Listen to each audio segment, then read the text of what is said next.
Hi everyone, welcome back. If you're seeking calm, deep rest, and peaceful sleep, you're in the right place. Let's begin.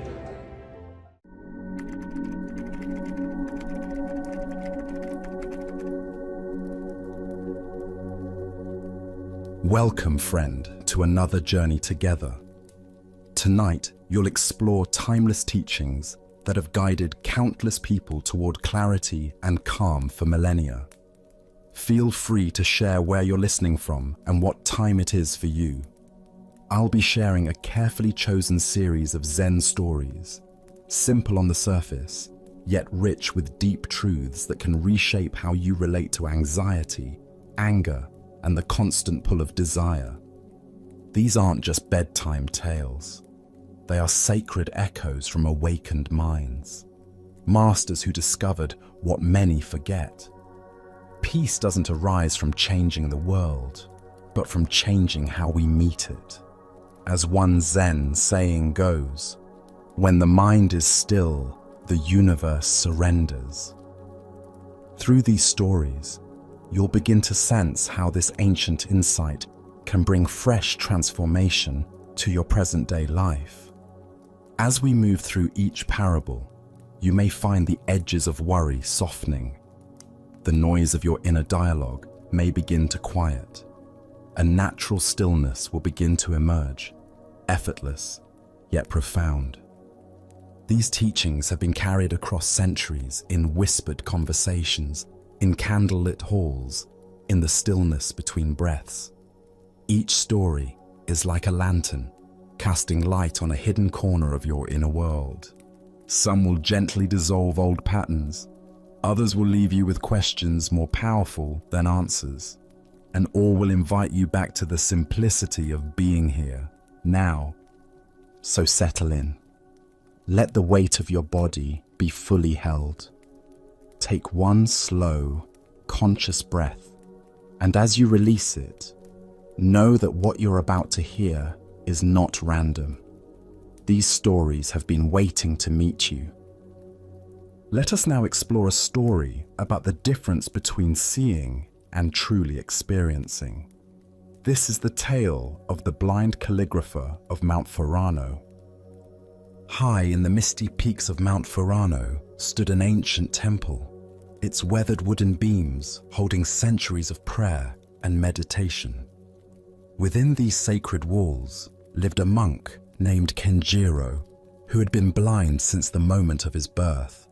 Yet despite never having seen a single character, brushstroke, or mountain vista, Kenjiro had become renowned throughout the land for his exquisite calligraphy.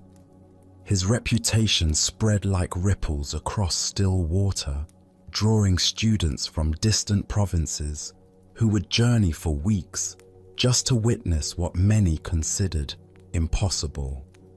These pilgrims would sit in silent amazement as Kenjiro's brush moved across rice paper with fluid precision, each stroke emerging from some deep wellspring of understanding that seemed to flow directly through his hand. The characters he created possessed a quality that transcended mere technical skill. They seemed to breathe with life, to pulse with the very essence of what they represented. One autumn day, a famous calligraphy master named Hayashi arrived at the temple, his skepticism as sharp as the mountain air. He had heard the stories, of course, but found them impossible to believe. How can a blind man create beautiful characters? He demanded of the other monks, his voice cutting through the temple's peaceful atmosphere. This defies all logic. Show me this supposed miracle. When Kenjiro was summoned, he appeared with the gentle composure that marked all his movements. He prepared his inkstone with careful attention, grinding the black stick in slow, meditative circles until the liquid reached the perfect consistency. He selected his brush, testing its flexibility against his palm. But then, instead of beginning to write, He extended the brush toward his visitor. "Honored master," Kenjiro said with a respectful bow, "would you please write the character for mountain?" Hayashi took the brush with confident familiarity. His strokes were bold and sure, the product of decades of training and countless hours of practice. The character emerged on the paper, technically perfect, balanced, aesthetically pleasing by any conventional standard. Kenjiro ran his fingers across the dried ink, his sensitive touch reading the character like others might read a book. A subtle smile played at the corners of his mouth. "I can feel that you write as one who has looked at many mountains," he observed gently. "Your strokes show great technical mastery. But tell me, venerable master, have you ever been a mountain?" The question hung in the air like incense smoke. Hayashi frowned, puzzled by what seemed like nonsense. "What do you mean? How can a person be a mountain?" Kenjiro took back the brush, his fingers finding their familiar position around the bamboo handle. "When I write mountain," he explained, his voice soft but filled with quiet certainty, "I do not see its shape with my eyes. Instead, I become its stillness, that profound silence that dwells at the heart of stone. I feel its immense weight pressing down through countless layers of earth, its roots reaching toward the planet's molten core. I experience its peak touching the endless sky, where clouds gather and winds are born." As he spoke, Kenjiro's brush touched the paper. Hayashi watched, transfixed, as the character began to emerge. But this was unlike anything he had ever witnessed. The strokes seemed to grow from the paper itself, as if the mountain were pushing up through the white surface. Each line carried weight and presence. Each curve suggested vast geological time. The completed character seemed to possess actual depth, roots that disappeared into the paper's fiber, and a peak that somehow soared beyond the page's physical boundaries. "The character writes itself," Kenjiro concluded, setting down his brush. "I am merely the mountain's temporary hand." The Buddha once said, "Three things cannot be long hidden: the sun, the moon, and the truth." The deeper teaching here shows us that true mastery comes not from accumulating knowledge about something, but from dissolving the barriers between ourselves and direct experience. Why do we struggle so often with the difference between knowing about something and truly knowing it? Zen Buddhism reveals that our minds create a fundamental separation between observer and observed, between the one who experiences and what is experienced. This dualistic thinking becomes the veil between us and authentic understanding. We collect information, study techniques, and memorize facts, but remain distant from the living essence of what we're trying to comprehend. Consider how this pattern manifests in your daily life. You might know many facts about love, its chemical components, psychological effects, and social functions, yet still feel confused when facing your own heart's movements. You could study meditation techniques for years, understanding breathing patterns and posture guidelines, while missing the simple presence that breathes itself. You might analyze leadership principles and management theories without ever touching the natural authority that arises from genuine care and presence. The blind calligrapher represents what Zen calls beginner's mind, that quality of fresh, direct engagement, unfiltered by preconceptions. Because Kenjiro had never seen mountains, he wasn't trapped by visual memories or artistic conventions. His blindness became a doorway to a more intimate knowing, one that bypassed the analyzing mind and touched the mountain's essential nature. Zen master Dogen taught, "To study the Buddha way is to study the self. To study the self is to forget the self. This forgetting is not a loss, but a profound opening." When Kenjiro wrote, there was no separate self trying to create a mountain character. The boundaries dissolved, allowing mountain nature to express itself through his hand. This teaching invites us to examine our own relationship with mastery and understanding. Are you trying to know about your life, or are you willing to be your life? When you walk, can you become the walking? When you listen to music, can you dissolve into pure hearing? When you face a challenge, can you embody the solution rather than thinking about it?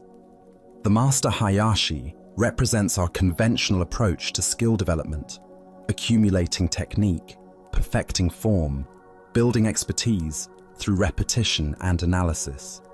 This path has its place and value, but it can become a subtle trap if it keeps us on the surface of experience, admiring our own competence rather than surrendering to the deeper currents of creative expression. True mastery often involves a paradoxical letting go of what we think we know. The expert surgeon whose hands move with intuitive precision beyond conscious control. The musician who disappears into the music, allowing it to play itself. The parent who responds to their child's needs from love's natural wisdom rather than parenting theories. Tonight, as you engage with whatever activity calls to you, can you experiment with Kenjiro's approach? Instead of trying to do something well, can you allow yourself to become what needs expressing? Can you write as the words themselves, walk as the path itself, love as love itself? As the Buddha taught, when you realize how perfect everything is, you will tilt your head back and laugh at the sky. The perfection lies not in our technique, but in our willingness to disappear into the truth of each moment, allowing life to express itself through us with the natural artistry that flows when the small self steps aside. Our next story reveals a profound truth about the nature of distraction and inner peace. This is the tale of the temple cat's teaching. At Shorenji Temple, nestled in a grove of ancient cedar trees where morning mist lingered like prayers made visible, the daily rhythm of monastic life flowed with the predictable regularity of seasons.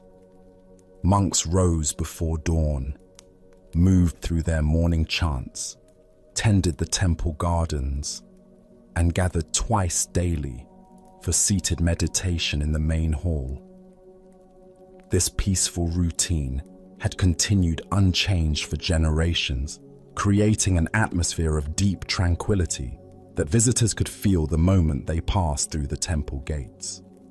All of this serenity, however, was regularly disrupted by a single, rather rotund tabby cat named Tama. She had appeared at the temple several years earlier as a kitten, and the monks, following their practice of compassion toward all beings, had welcomed her as part of their community. But Tama had developed what could only be described as a peculiar and persistent habit. Whenever the monks settled into their meditation posture in the main hall, arranging their robes and quieting their minds for the sacred practice of zazen, Tama would make her entrance. She seemed to possess an uncanny ability to sense the exact moment when inner stillness was beginning to emerge. At that precise instant, she would pad into the hall on silent paws and begin her rounds. Sometimes she would weave between the sitting monks, her tail brushing against their faces. Other times, she would leap onto a lap, settling her considerable weight onto legs already numb from sitting. She had a particular fondness for knocking over the small wooden bowls of water placed near each meditation cushion, sending droplets across the polished floors. On especially disruptive days, she would bat at the hanging bell near the altar, setting it chiming at random intervals. The head monk, Eisen, found his patience wearing thin as each meditation session became an exercise in managing frustration rather than cultivating peace. His jaw would tighten when he heard Tama's paws on the wooden floor. His breathing would become shallow when she knocked over yet another water bowl. The very sight of the cat padding toward the meditation hall would send waves of annoyance through his carefully cultivated composure. Finally, Eisen could contain his exasperation no longer.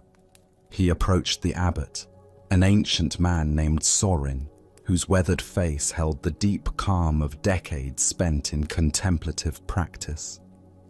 "Venerable teacher," Eisen said, bowing deeply, "this cat makes proper meditation impossible. Every session becomes a circus of distraction. We must remove her from the hall if we are to maintain the sacred atmosphere necessary for our practice." Abbot Sorin listened with the patient attention he brought to all matters, great and small. When Eisen finished speaking, the old teacher smiled with gentle amusement. "Tomorrow morning," he said quietly, "let us try an experiment. Instead of fighting Tama's disruptions, instruct each monk to simply continue meditating no matter what she does. Tell them to treat her actions as they would treat any other arising phenomenon in meditation, with awareness but without resistance." The next morning, as the pre-dawn gong signaled the beginning of meditation, Eisen shared the abbot's instructions with the assembled monks. Some looked skeptical, others resigned, but all settled into their sitting posture with a new kind of attention. They would meet whatever came with presence rather than reactivity. As if summoned by some invisible signal, Tama appeared at the entrance to the hall. She began her usual routine, padding between the seated figures, investigating water bowls, exploring the familiar territory of disruption. But something remarkable happened. When she knocked over the first bowl, the affected monk simply continued breathing steadily, his posture unchanged.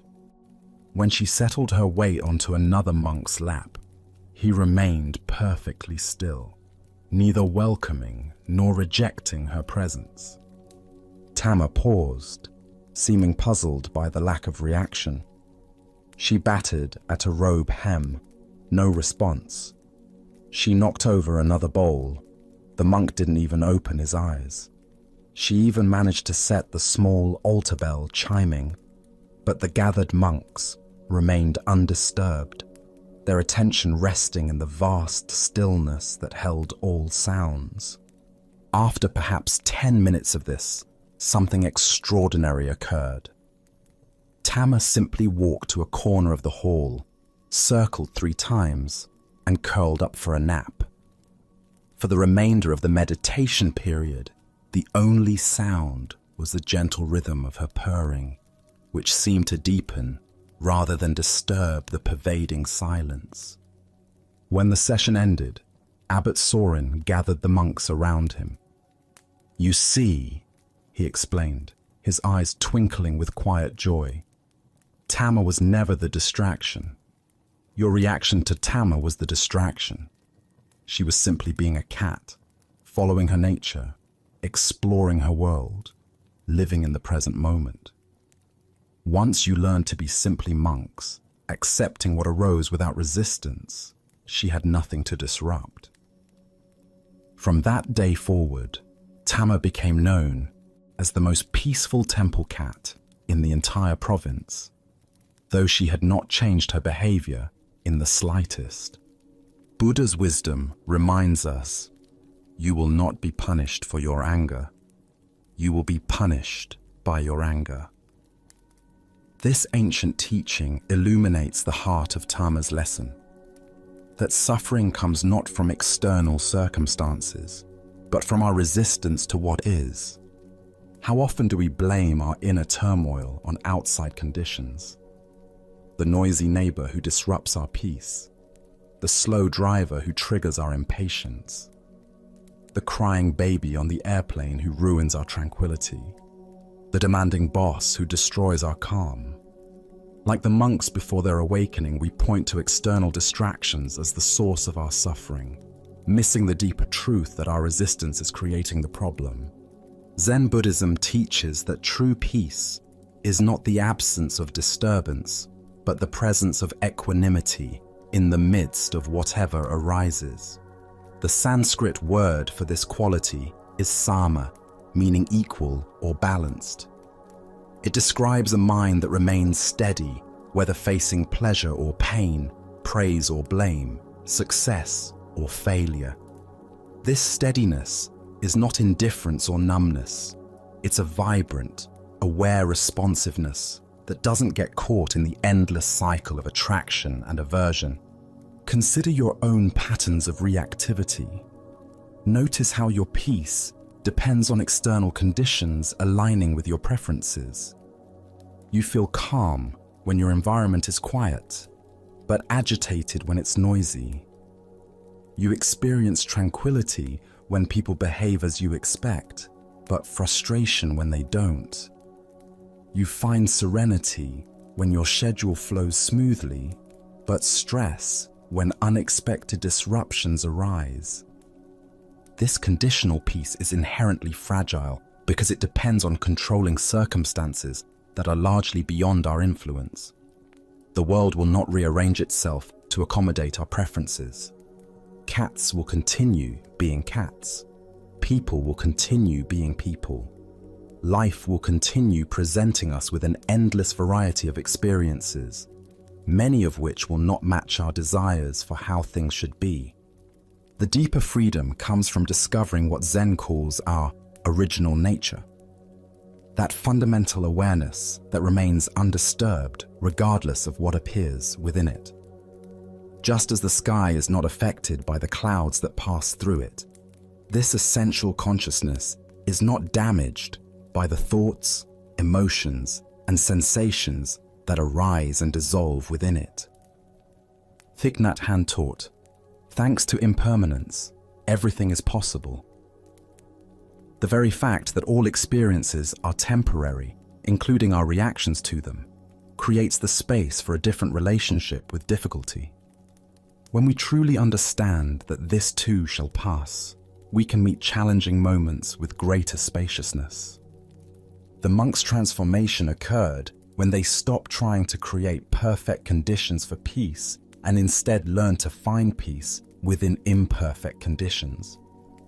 This shift from controlling to accepting, from resisting to allowing, opens the door to a stability that external circumstances cannot touch.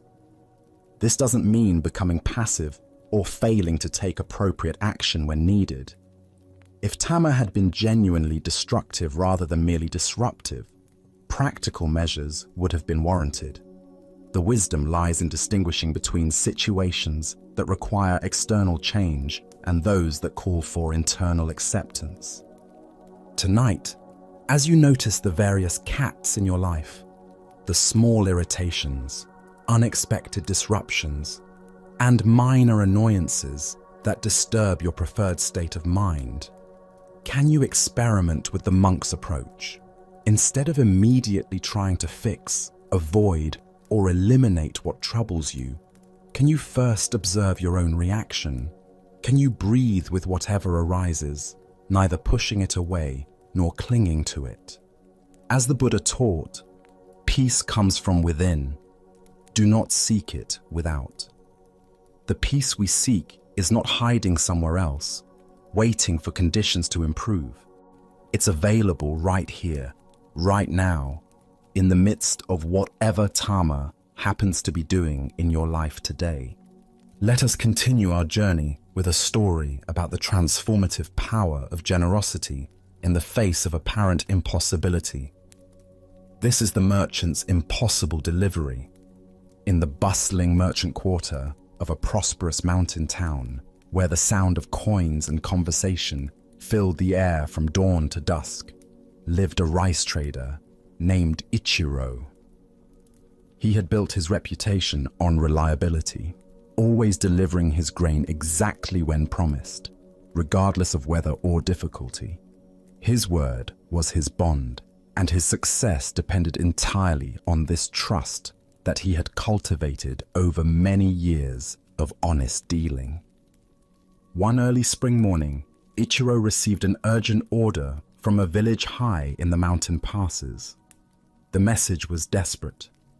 Their winter stores had run dangerously low due to an unexpected late frost that had destroyed much of their preserved food.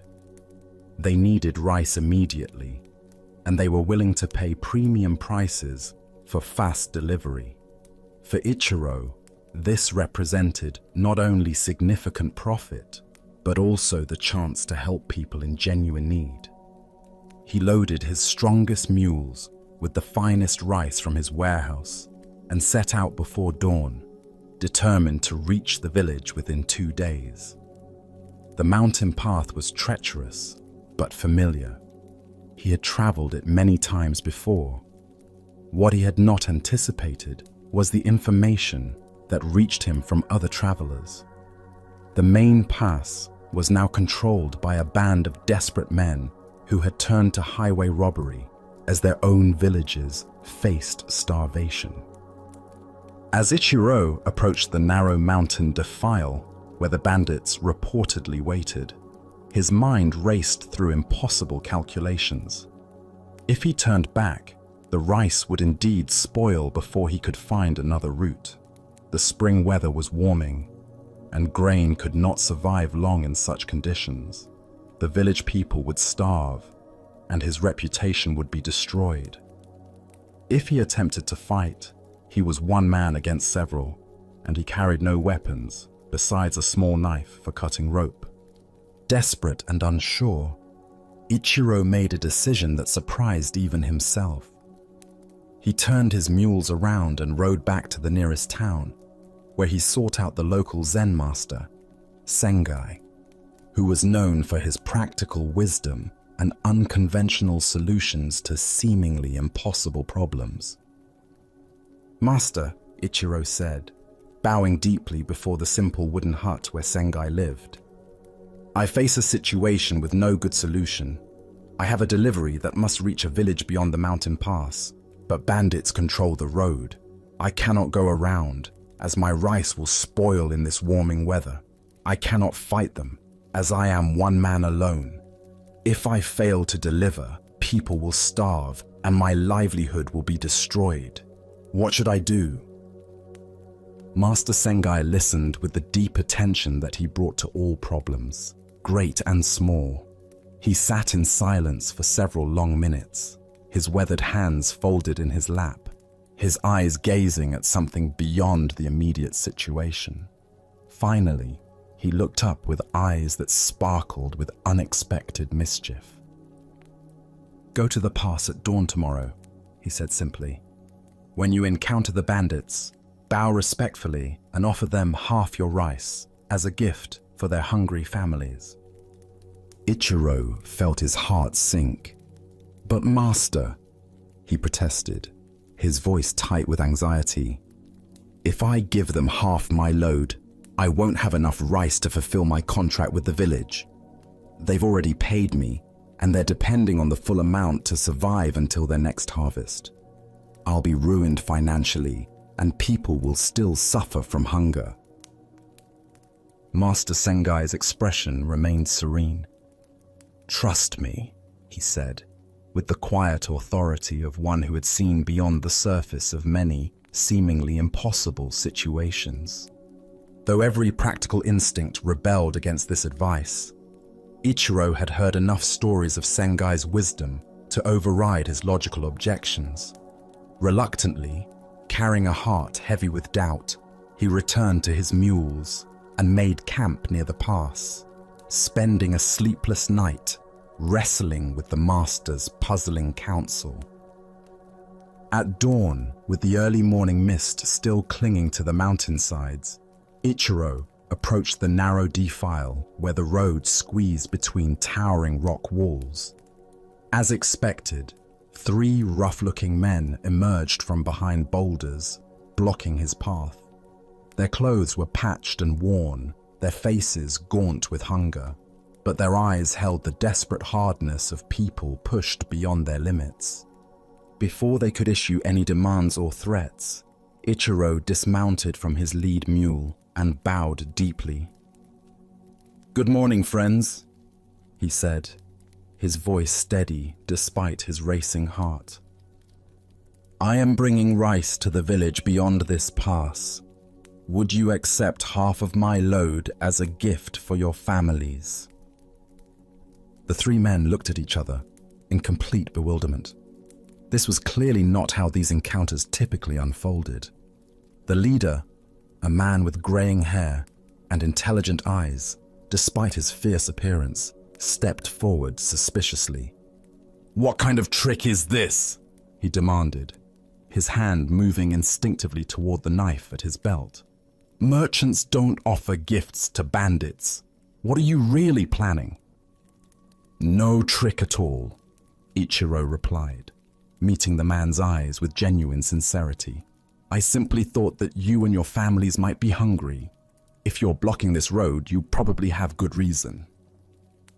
A long silence followed, broken only by the sound of wind moving through the mountain peaks. The 3 men exchanged glances, some unspoken communication passing between them. Finally, the leader's suspicious expression began to soften, replaced by something that looked almost like wonder. "You're either the bravest man I've ever met," he said slowly, "or the most foolish." Then, unexpectedly, he began to laugh, not with mockery, but with genuine amusement, and what sounded remarkably like relief. "Very well, stranger. We'll help you unload half your rice, but I must tell you something that makes this situation rather interesting." As the 4 men worked together to transfer half of Ichiro's cargo to the bandits' simple packs, the leader continued his explanation. "The village you're traveling to, those are our families, our wives, our children, our elderly parents. We've been trying to get food to them for weeks, but we had no money to buy supplies. So he gestured helplessly at their makeshift roadblock. "We became what we never thought we'd become." Understanding dawned on Ichiro like sunrise breaking over the mountains. Not only would he complete his original delivery, but these men would ensure that the rice reached the village safely. When he arrived at his destination, he was paid not only the original contract price by the grateful villagers, but also received an additional payment from the former bandits for reuniting them with their families and helping them find a way home with dignity intact. As the Buddha observed, generosity brings happiness at every stage of its expression. What emerges from this story is a profound teaching about the creative power of giving in situations that seem to demand taking or withholding. Why do we instinctively hoard when facing scarcity? Zen Buddhism points to a fundamental misunderstanding about the nature of abundance and security.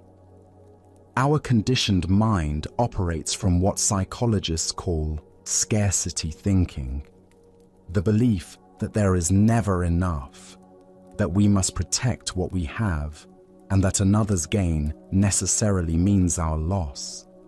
This mindset creates the very limitations it fears. Consider how this pattern manifests in your daily experience. When you feel pressed for time, you become stingy with attention, rushing through conversations and missing opportunities for genuine connection. When you worry about money, you may withhold generosity that could actually open new avenues of prosperity. When you fear criticism, you may hold back authentic expression that could invite the very acceptance you crave. The merchant's story reveals what happens when we act from abundance rather than scarcity. even when external circumstances suggest caution.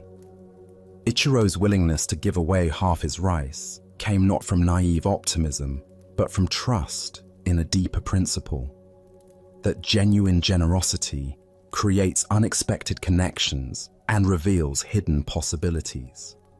Zen teacher Suzuki Roshi said, "Each of you is perfect the way you are, and you can use a little improvement." This paradox applies to our resources as well. We always have enough for what truly needs to be done, and we can always find ways to share more than we thought possible. The bandits in this story represent the parts of ourselves and others that resort to taking strategies when giving seems impossible. When we feel desperate for attention, security, recognition, or love, we may become emotional bandits, trying to extract from others what we believe we lack. But like the hungry men blocking the mountain pass, these strategies often separate us from the very thing we're seeking. Notice how the merchant's approach transformed the entire dynamic. By offering what the bandits were preparing to take, he dissolved the artificial barrier between giver and receiver. The bandits became allies, the impossible delivery became inevitable, and everyone's needs were met more fully than anyone had imagined possible. This doesn't mean being naive about genuine danger or giving away resources needed for basic survival. Wisdom includes discernment about when and how to be generous, but it does suggest that our first impulse toward protection and withholding may blind us to creative possibilities that become visible only when we lead with openness. The Buddha taught, thousands of candles can be lighted from a single candle, and the life of the candle will not be shortened. Happiness never decreases by being shared. True abundance operates by different mathematics than scarcity. When we share attention, it multiplies. When we offer kindness, it returns magnified. When we give trust, it creates trustworthiness. Tonight, as you consider the impossible deliveries in your own life, the situations where you feel caught between competing demands, where resources seem insufficient for what's needed, can you ask yourself what gift might transform the dynamic? Instead of focusing on what you lack, what might you offer? Instead of protecting what you have, how might you share it in a way that creates new possibilities? As the Buddha said, give, even if you only have a little. Sometimes the smallest offering, made with genuine care, opens doorways that all our clever strategies could never unlock. Now, let us turn to a tale about the paradox of not knowing and true understanding. This is the story of the student who forgot to learn. At the respected Daikoji monastery, perched on a hillside where ancient pines whispered secrets to the wind, the daily routine of study and practice had remained unchanged for centuries. Young monks arrived eager to absorb the profound teachings of Zen Buddhism, their minds hungry for the wisdom that would lead them to enlightenment. They memorized sutras with dedication, debated philosophical points with passion, and competed quietly to demonstrate their growing understanding to their teachers. Among these earnest students was a young man named Myoan, whose presence had become something of a puzzle to everyone at the monastery. While his fellow students progressed through their studies with visible accomplishment, memorizing complex teachings within weeks, grasping the subtle meanings of koans within months, and advancing steadily through the various levels of understanding, Myoan seemed to comprehend virtually nothing at all. After 3 full years of instruction, he still struggled with concepts that newcomers mastered in their first month. When asked to recite basic sutras, he would stumble over words he had heard hundreds of times. When presented with simple koans meant to provoke insight, he would sit in bewildered silence, apparently unable to penetrate even their most obvious layers of meaning.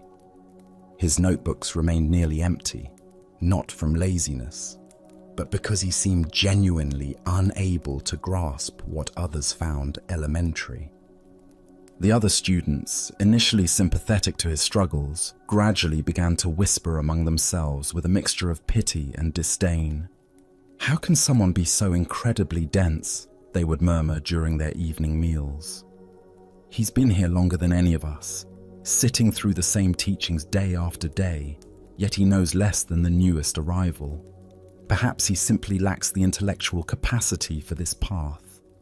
Some suggested privately that Myoan should be encouraged to leave the monastery and find a simpler life more suited to his apparent limitations. His very presence seemed to slow down the serious business of spiritual education, and his blank stares during lectures created an uncomfortable atmosphere for students genuinely trying to learn. The teaching master, however, showed infinite patience with Myoan's apparent slowness. There was something in the young man's sincere effort, his consistent attendance, and his humble acceptance of his seeming failures that prevented the teacher from giving up on him entirely. Perhaps, the master thought, some students simply needed more time to ripen into understanding. One afternoon, during a particularly advanced lecture on the profound subject of Buddha mind, that fundamental awareness that Zen teachings point toward as our essential nature, the master was explaining the subtle distinctions between ordinary consciousness and enlightened awareness. The concepts were complex, involving paradoxes that challenged even the brightest students' comprehension. As the master spoke about the elusive nature of mind itself, describing how it cannot be grasped or located yet, is intimately present in every moment of experience, the room filled with the intense concentration of students straining to understand. Some took copious notes, others sat with furrowed brows, wrestling with the philosophical implications, and a few nodded knowingly, as if they had grasped the teaching's deeper significance. In the midst of this intellectual intensity, Myoan slowly raised his hand, something he rarely did, perhaps from embarrassment about his inevitable confusion. The room fell silent as all eyes turned toward him, expecting another demonstration of his fundamental misunderstanding. "Master," Myoan said, his voice carrying its usual tone of genuine puzzlement, "I must confess something. I don't understand what Buddha mind is supposed to be, despite all your patient explanations. But I've noticed something rather strange over these past 3 years. When I try to find my own mind, this thing that everyone talks about so much, I can't seem to locate it anywhere at all. I've looked for it everywhere, but it never appears. Is this a serious problem with my practice?" The room became so quiet that the sound of wind through the pine trees outside seemed thunderous. The master stared at Myoan for what felt like an eternity, his expression shifting through surprise, recognition, and finally something that looked remarkably like joy. Then, suddenly and unexpectedly, the master began to laugh. Not the polite chuckle of social courtesy, but deep, spontaneous laughter that seemed to bubble up from some profound source of delight. The other students exchanged bewildered glances, unsure whether this was another example of Myoan's hopeless confusion or something else entirely. "You magnificent fool!" the master exclaimed, his eyes bright with tears of laughter. "You've been enlightened for 3 years and too wonderfully simple to notice it. While everyone else has been filling their minds with concepts about awakeness, you've been directly experiencing the very thing they're thinking about." The master turned to address the assembled students, his voice filled with amazement. What Myoan has stumbled upon through his beautiful simplicity is the direct realization that mind cannot be found as an object precisely because you are mind itself. He's been living in the very awareness that all our words and concepts can only point toward. The other students sat in stunned silence as the implications sank in.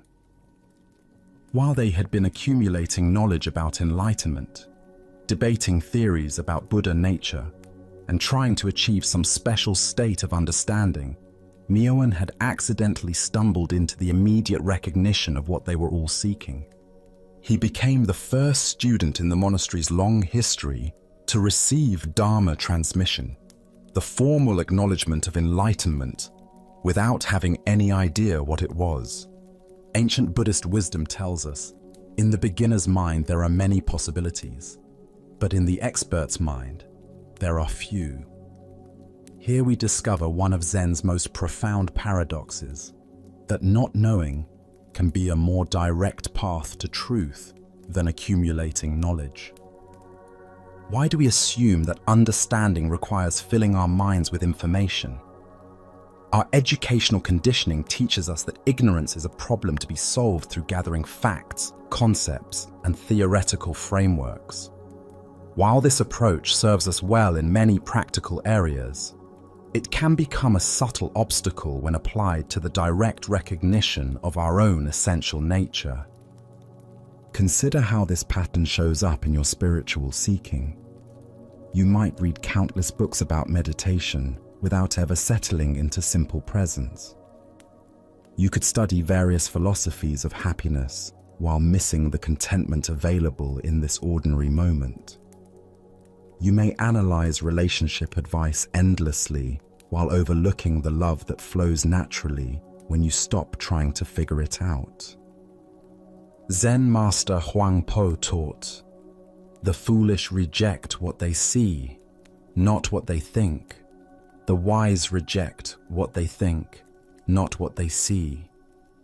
Myoan's foolishness was actually profound wisdom. He trusted his direct experience over conceptual understanding. When he couldn't find his mind despite everyone's theories about it, he reported this honestly rather than pretending to understand something he hadn't actually experienced. The other students represent our usual approach to learning, accumulating information, comparing our progress to others, and trying to achieve something we imagine we lack. This comparative mind inevitably creates suffering because it assumes that enlightenment is something to be gained rather than something already present to be recognized. What made Myoan's realization possible was his complete absence of spiritual ambition.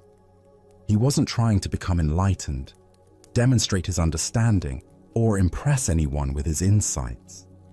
His very failure to grasp concepts created a spaciousness where direct experience could emerge naturally.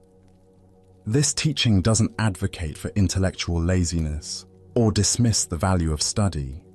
Rather, it points to the difference between knowledge that connects us more deeply with reality and knowledge that separates us from it. The former serves awakening. The latter can become a substitute for it. Notice in your own experience how the mind's constant commentary can obscure simple presence. When you watch a sunset, are you enjoying the colors and light? Or are you thinking about sunsets? When you're with someone you love, are you present with them or analyzing the relationship? When you sit quietly, are you experiencing the silence or having thoughts about meditation? The Buddha said, "It is better to travel well than to arrive." Myoan was traveling well without knowing he had already arrived. His willingness to remain in not knowing, to keep looking without finding, to stay curious without reaching conclusions, created the very openness that is enlightenment itself. Modern spiritual seeking often resembles the other students' approach, trying harder, studying more, practicing complex techniques, and measuring progress against imagined standards. But what if the very effort to become someone else, even a more enlightened someone, is moving you away from recognizing who you already are? Tonight, as you sit with whatever questions occupy your mind, Can you appreciate Myoan's gift of not knowing? Instead of trying to figure everything out, can you rest in the mystery of your own immediate experience? Can you notice what's present when you're not trying to understand it, improve it, or solve it? As the Buddha taught, do not believe in anything simply because you have heard it, but after observation and analysis, when you find that anything agrees with reason and is conducive to the good and benefit of one and all, then accept it and live up to it. The deepest truth often reveals itself not through complex analysis, but through the simple willingness to see what's actually here, beyond all our ideas about what should be here. As we continue our journey through the wisdom of Zen Buddhism, let us explore a story about the unexpected teachings that arise from complete authenticity. This is the innkeeper's Zen. At a busy crossroads where mountain paths converged from all four directions, there stood a modest inn that served travelers making their way between distant villages. The location was ideal for business. No one could avoid passing this way when journeying through the region, but the inn's reputation was complicated by its owner's notorious temperament. Fujiwara, the innkeeper, was known throughout the area for his absolutely terrible disposition. He seemed to take personal offense at the very existence of his guests, greeting late arrivals with streams of curses and complaints. If someone knocked on his door after what he considered a reasonable hour, he would fling it open and immediately begin shouting about inconsiderate travelers who had no respect for hard-working innkeepers. If guests dared to rise early and disturb his morning routine, he would berate them for making noise and disrupting the peace of his establishment. Despite the steady flow of travelers who had no choice but to stay at his inn, Fujiwara managed to make virtually everyone miserable during their visits.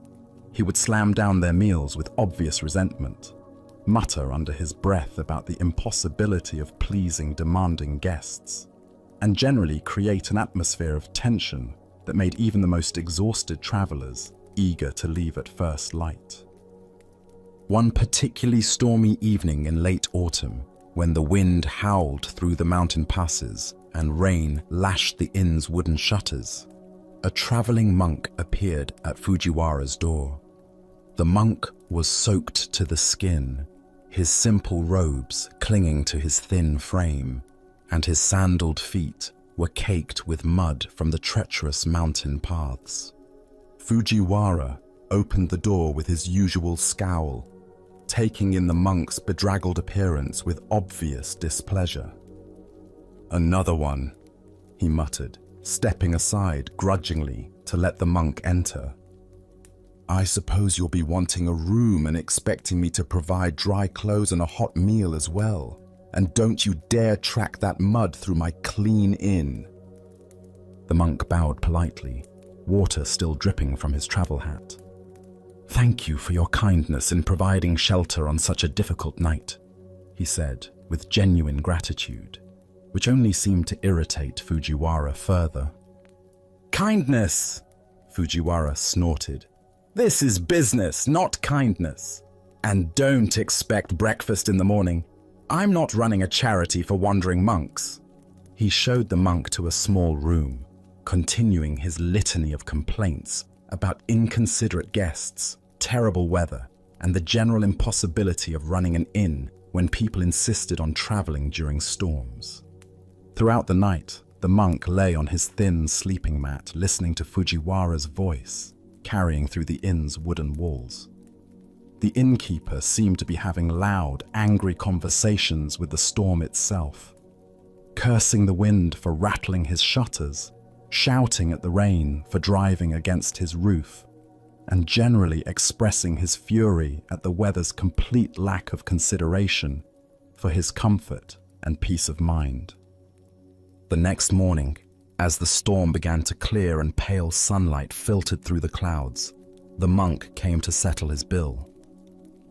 Fujiwara was already in a foul mood, having apparently spent a sleepless night battling the elements through sheer force of complaint. I must tell you something before I continue my journey, the monk said, bowing deeply to the surprised innkeeper. You are a remarkable teacher, and I am grateful for the profound lesson you shared with me last night. Fujiwara stared at him in complete bewilderment. Teacher, he scoffed, his voice filled with irritation. I'm an innkeeper, not a teacher. I don't know anything about Buddhism or philosophy or whatever it is you monks study. I just run this inn and try to deal with impossible guests and terrible weather. The monk smiled with the gentle joy of someone who had received an unexpected gift. Last night, as I listened to you shout at the storm, curse at the wind, and rage at the rain, I realized something quite profound. The storm didn't become angry in return. The wind didn't argue back or defend itself.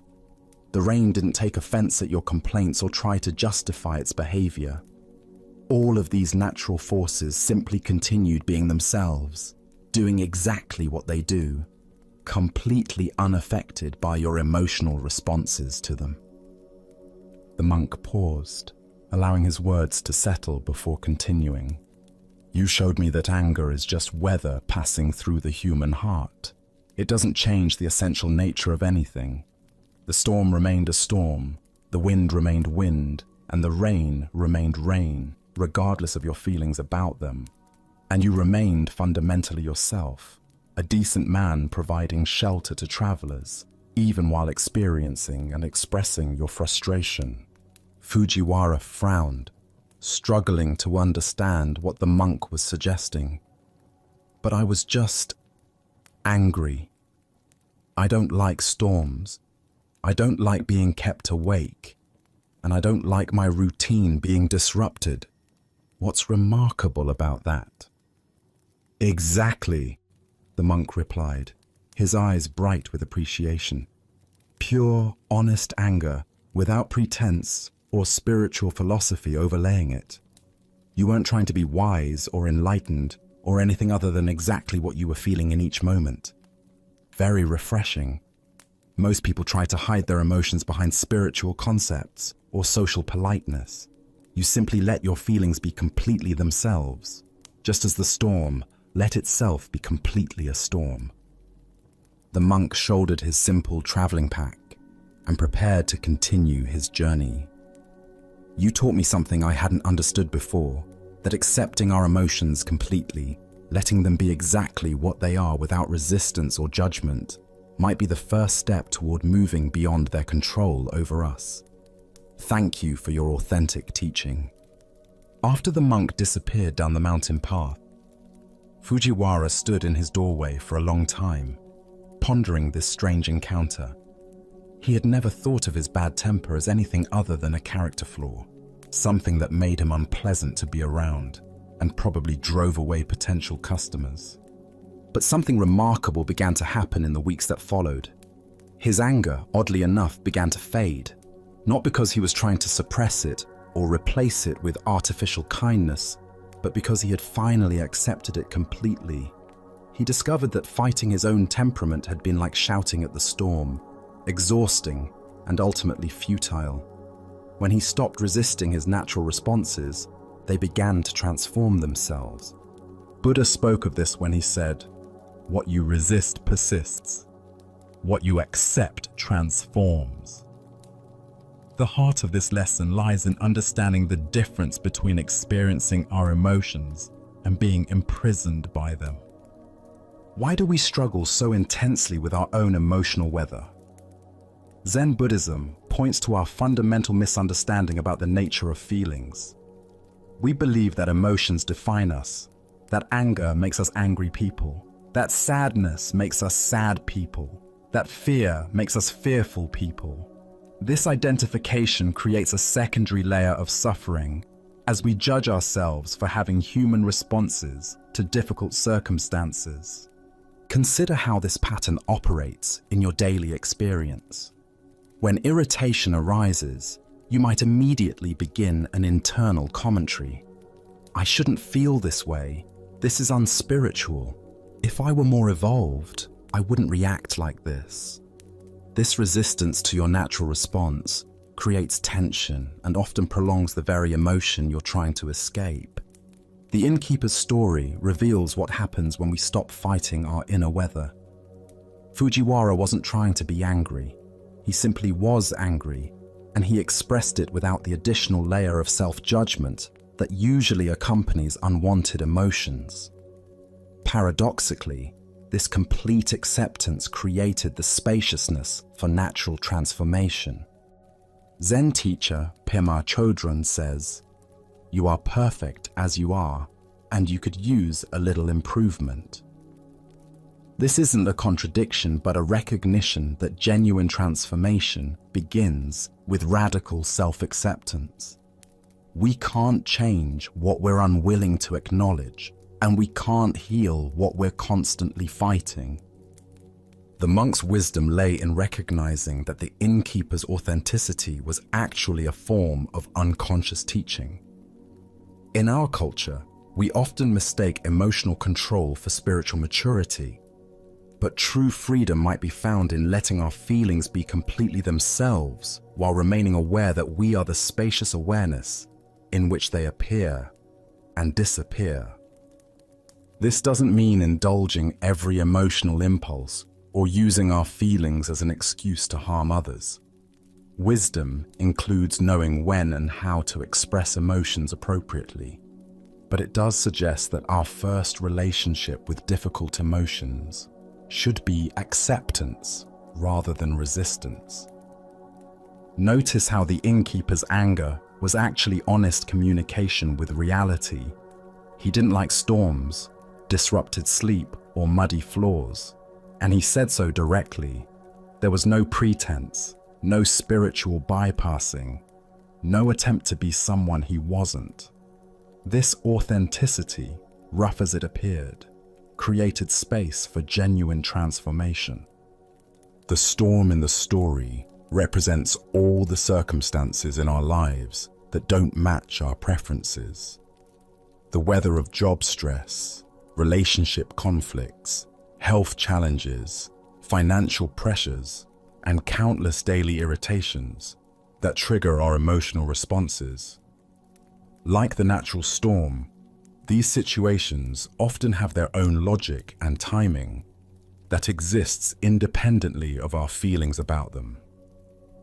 The Buddha taught, "Hatred does not cease by hatred, but only by love. This is the eternal rule." But this love begins with loving acceptance of what we actually feel, not with trying to manufacture feelings we think we should have. The innkeeper's transformation began when he stopped hating his own anger.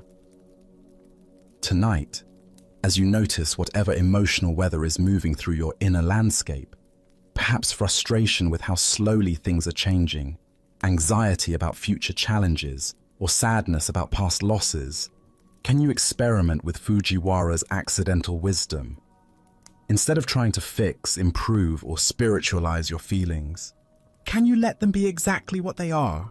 Can you meet your own humanity with the same patience you might show to a storm passing through? As the Buddha said, the way is not in the sky, the way is in the heart. Sometimes the most direct path to peace runs straight through the center of our unpeaceful feelings, not around them. In accepting our inner storms completely, we discover the vast, calm awareness that remains undisturbed by any weather. Now, let us explore a story about recognition and the wisdom hidden in plain sight. This is the lesson of the visitor and the holy man. Word had spread throughout the countryside about a remarkable holy man who possessed extraordinary wisdom and spiritual power.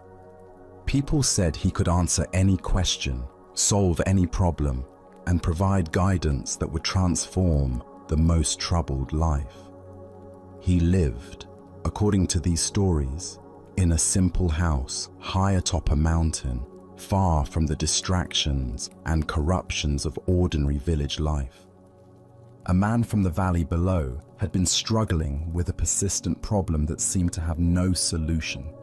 He had tried everything he could think of, consulting friends, seeking advice from local elders, even visiting other teachers, but nothing had brought him the clarity or peace he desperately sought.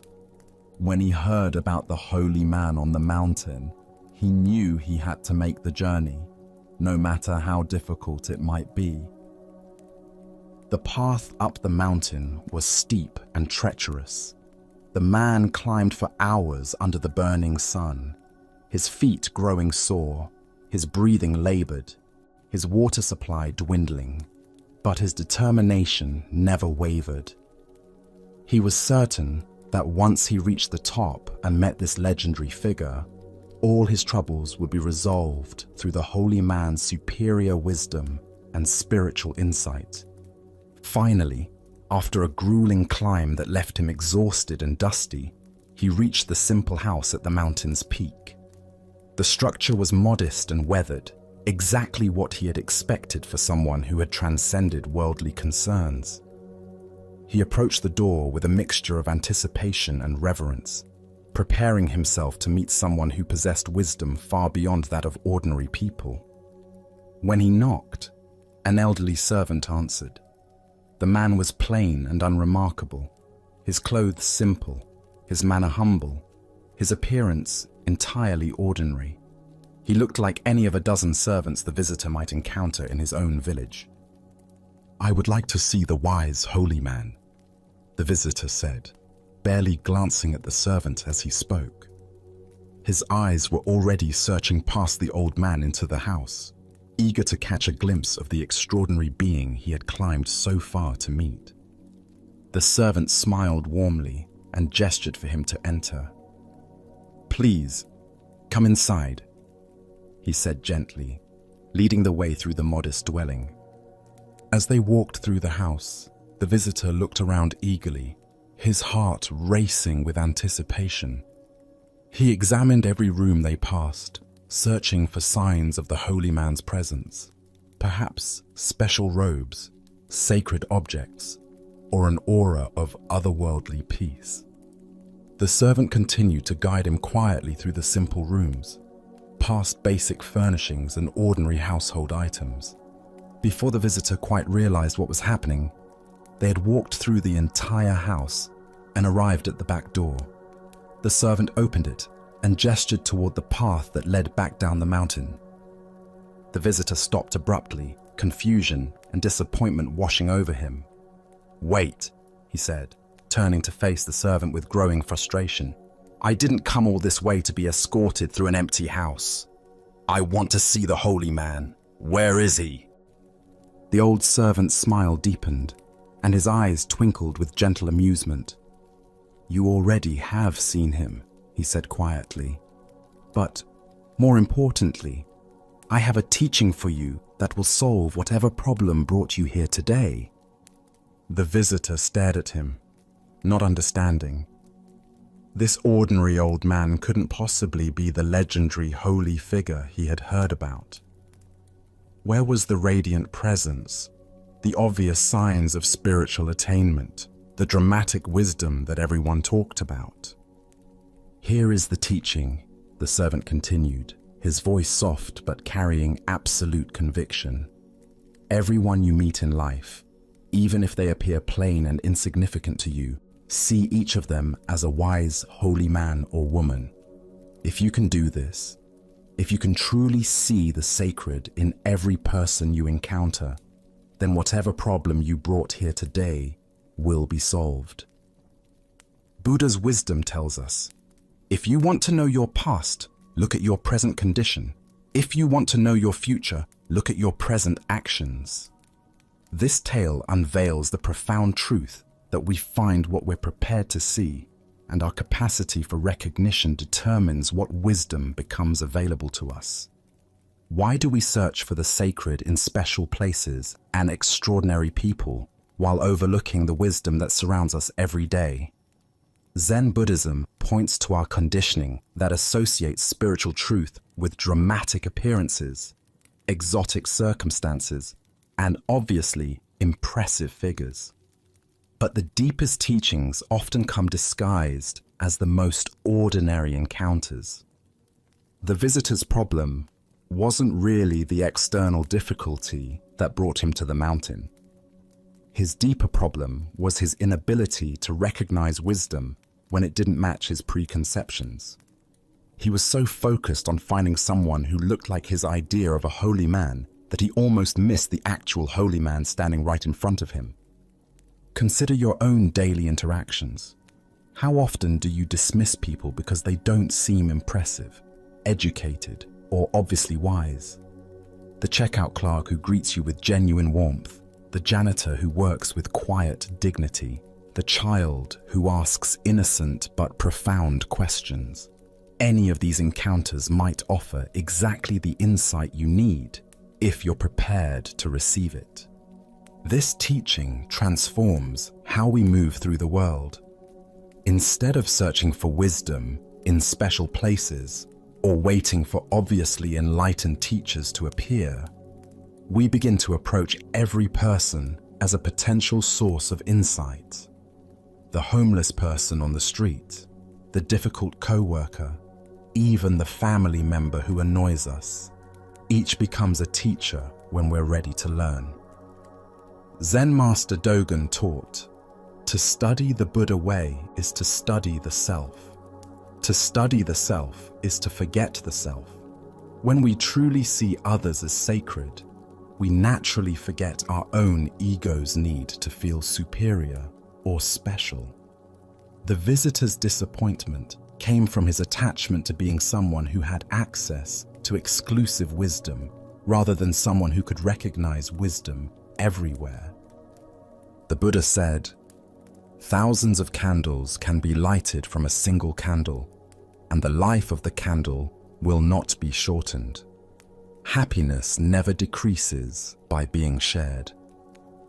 Every person carries this same capacity to kindle understanding in others, but only when we approach them with the recognition that they might have something valuable to offer. Look deeply at your current relationships and daily encounters. Where might you be overlooking wisdom because it comes in an ordinary package? What would change in your interactions if you truly treated every person as someone who might be a disguised holy man or woman? Tonight, as you consider the various people in your life, family members, colleagues, strangers you encounter, can you practice the holy man's teaching? Can you look past surface appearances and social roles to see the deeper wisdom that every conscious being carries? Can you approach tomorrow's interactions with the recognition that your next teacher might be standing right in front of you, waiting to be seen? As the Buddha observed, in the sky, there is no distinction of east and west. People create distinctions out of their own minds and then believe them to be true. The distinction between holy and ordinary, wise and simple, teacher and student exists primarily in our own minds. When we learn to see past these artificial categories, we discover that wisdom is everywhere, waiting patiently for our recognition. Now, let us explore a Zen story about the irreplaceable nature of direct spiritual transmission.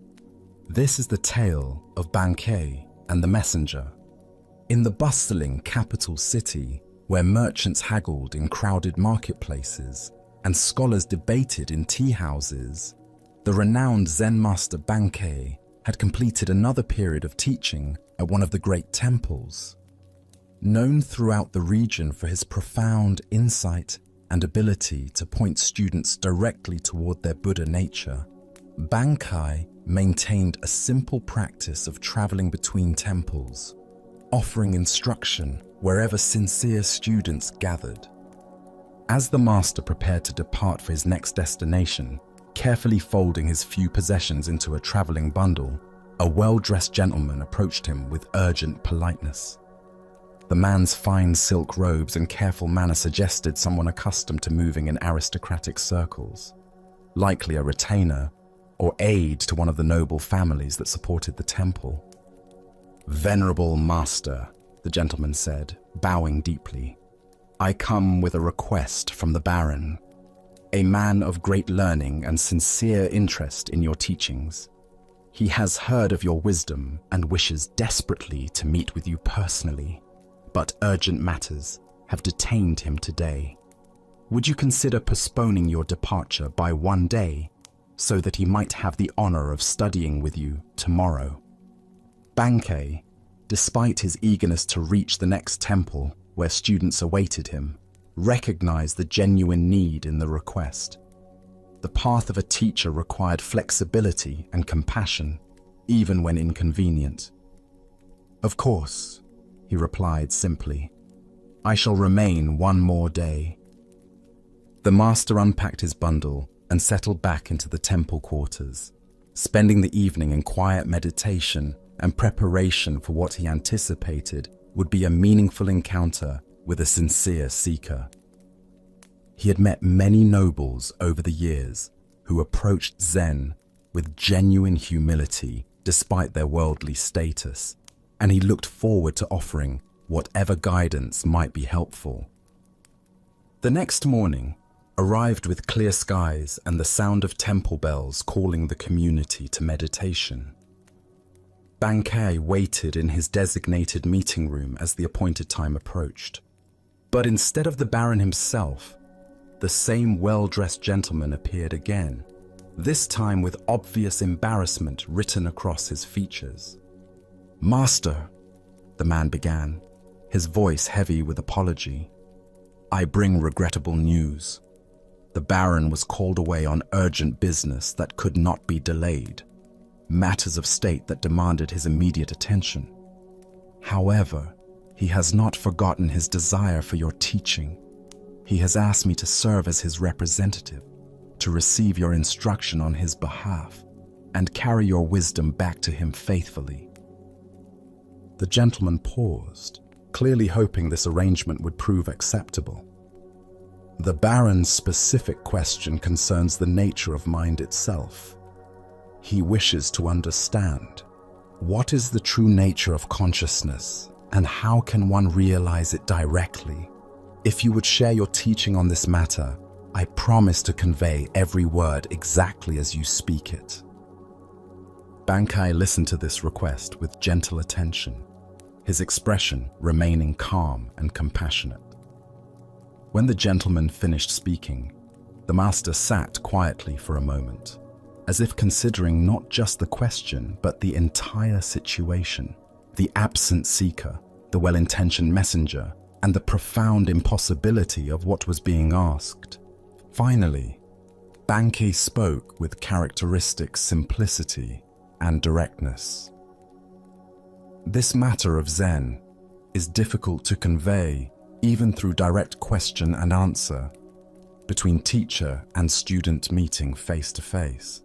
It becomes all the more difficult, indeed impossible, to transmit through a messenger, no matter how sincere or capable that messenger might be." Having delivered this response, the master said nothing more. He simply sat in silence, embodying the very teaching he had just articulated. The gentleman waited, perhaps expecting elaboration or alternative suggestions, but none came. Eventually, finding himself speechless and somewhat confused, the gentleman bowed politely and withdrew from the temple. The Buddha once said, "Be a lamp unto yourself." This profound truth reveals itself in Bankai's gentle but firm refusal to reduce Zen wisdom to a message that could be carried by proxy. Spiritual awakening cannot be transmitted second-hand because it is not information, but transformation. Why do we often approach spiritual learning as if it were academic knowledge that can be collected and conveyed through intermediaries?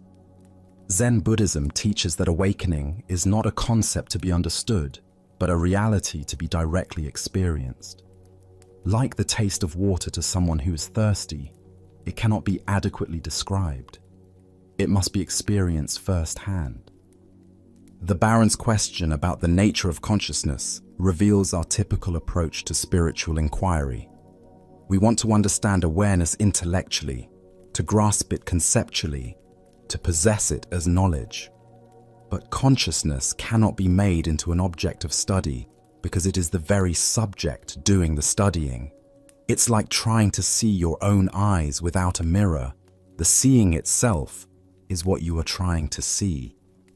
Consider how often throughout your day you might approach spiritual wisdom as information to be collected, rather than truth to be embodied.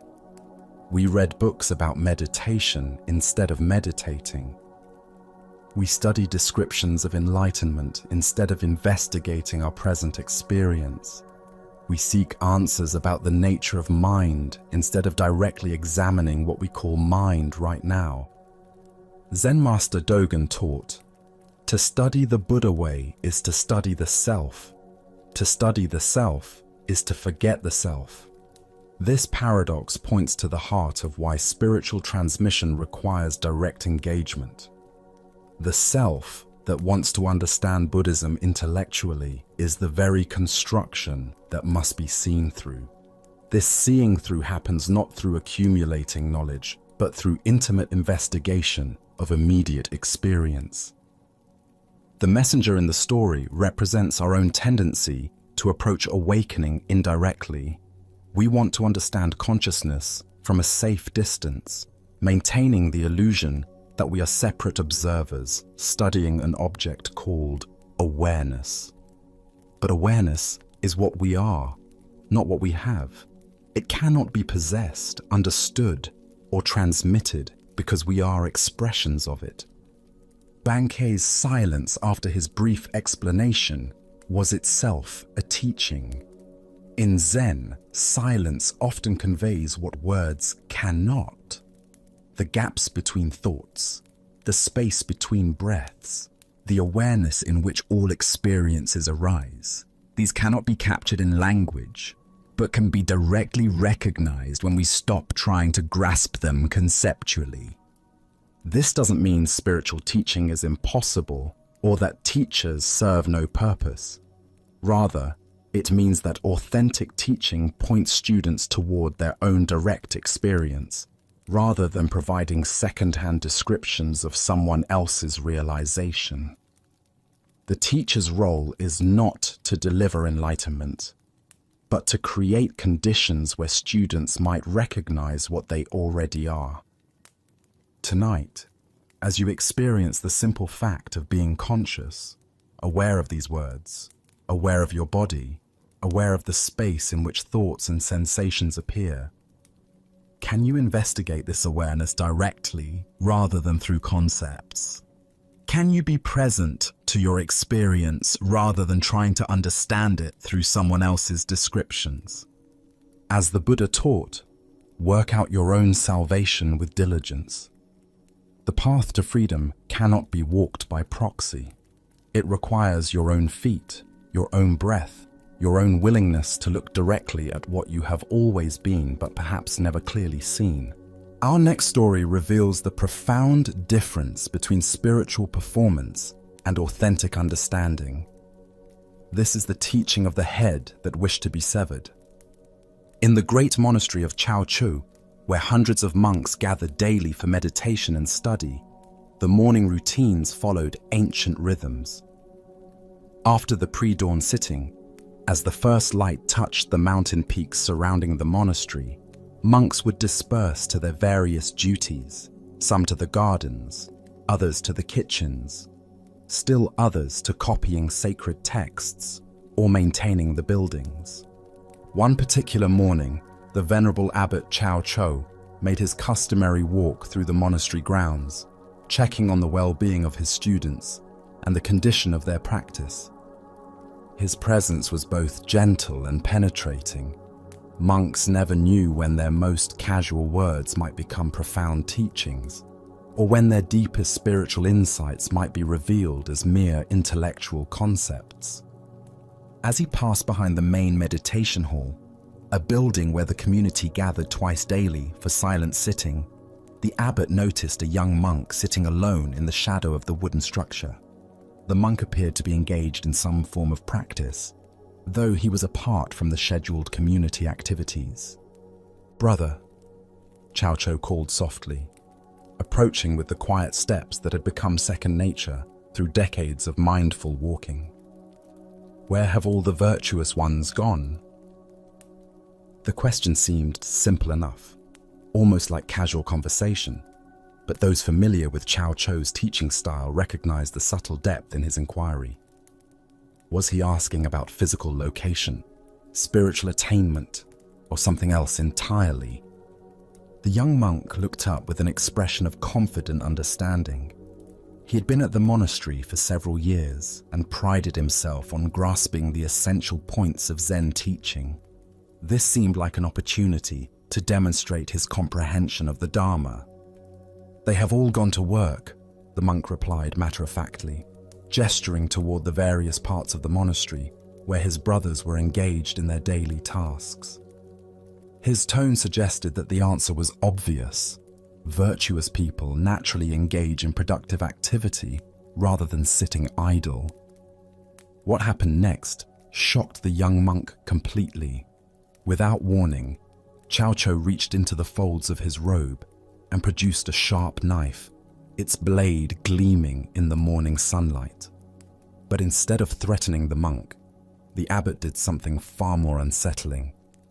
With complete calmness, Cao Cho stretched out his own neck, exposing his throat to the blade, and handed the knife to the bewildered young monk. His voice remained gentle and conversational, as if he were making the most reasonable request in the world. "My responsibilities as abbot are many and demanding," he said with apparent sincerity. "I wonder if you could please cut off my head for me.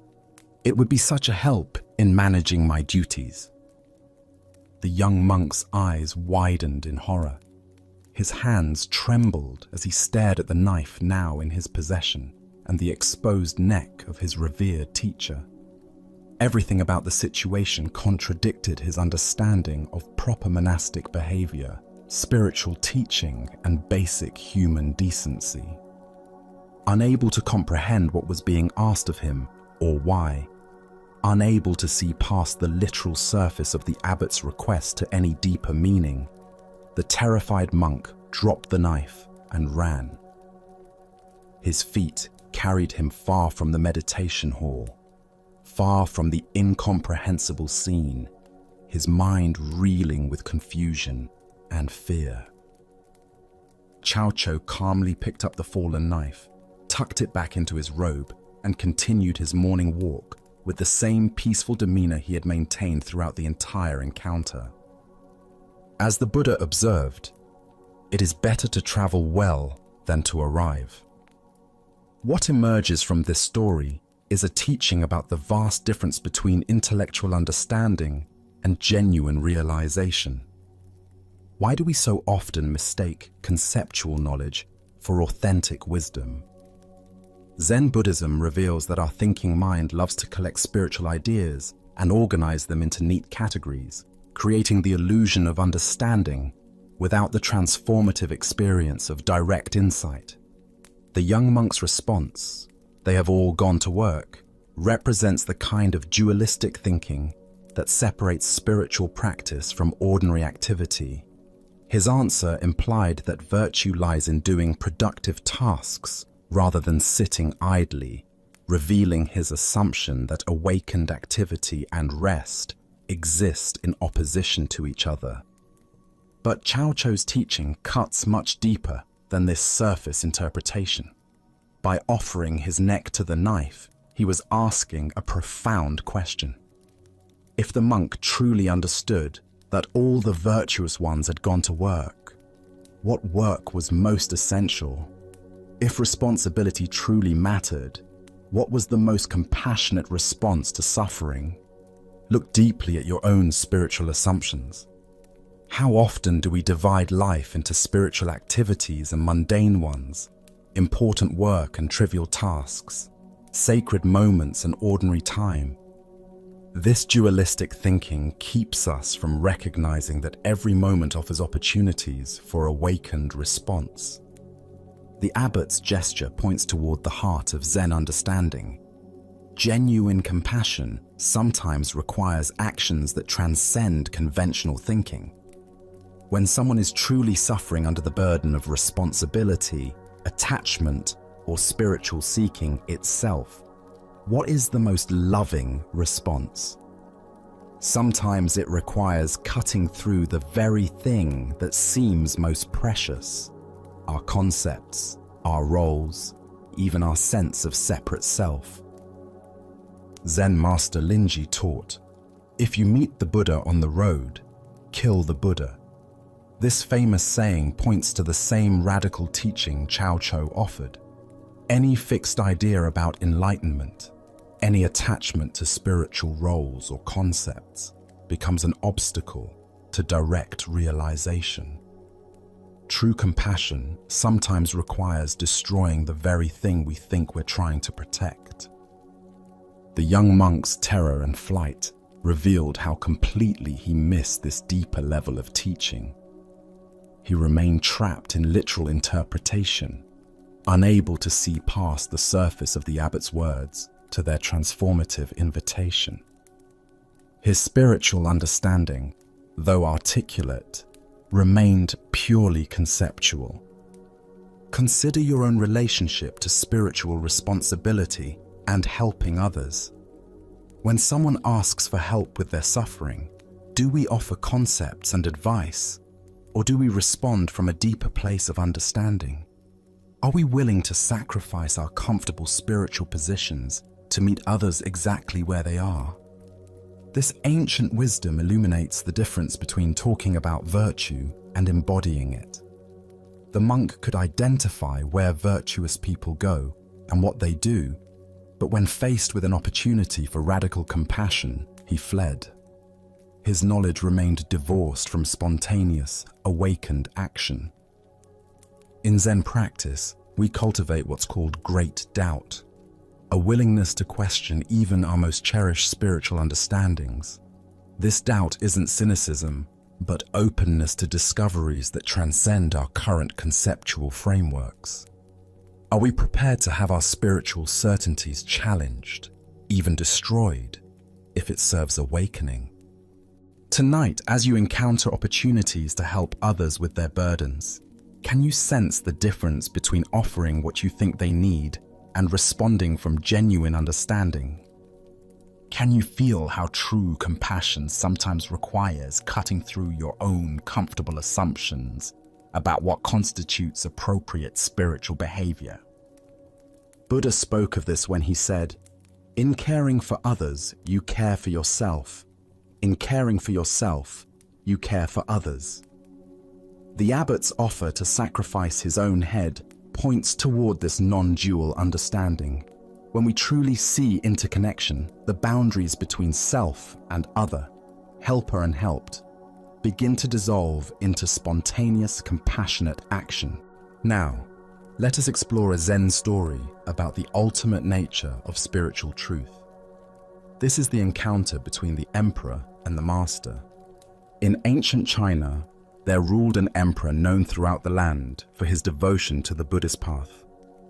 Unlike rulers who concerned themselves only with wealth and territory, this emperor had spent years studying sacred texts, supporting monasteries, and seeking the deepest truths of existence. His palace library contained thousands of scrolls, and he had invited many learned monks to share their wisdom. When word reached him of a great Zen master whose understanding transcended conventional knowledge, the emperor immediately sent an invitation. He longed to test his own understanding against this master's renowned wisdom. The day of the master's arrival, the palace buzzed with anticipation. The emperor had prepared elaborate questions that would demonstrate both his devotion and sophisticated grasp of Buddhist doctrine. Surely such preparation would impress even the most accomplished teacher. When the master entered the throne room, he appeared utterly ordinary. His robes were simple and travel-worn, his bearing humble, yet alert. The emperor, seated on his golden throne beneath paintings of Buddhist saints, felt both excited and nervous.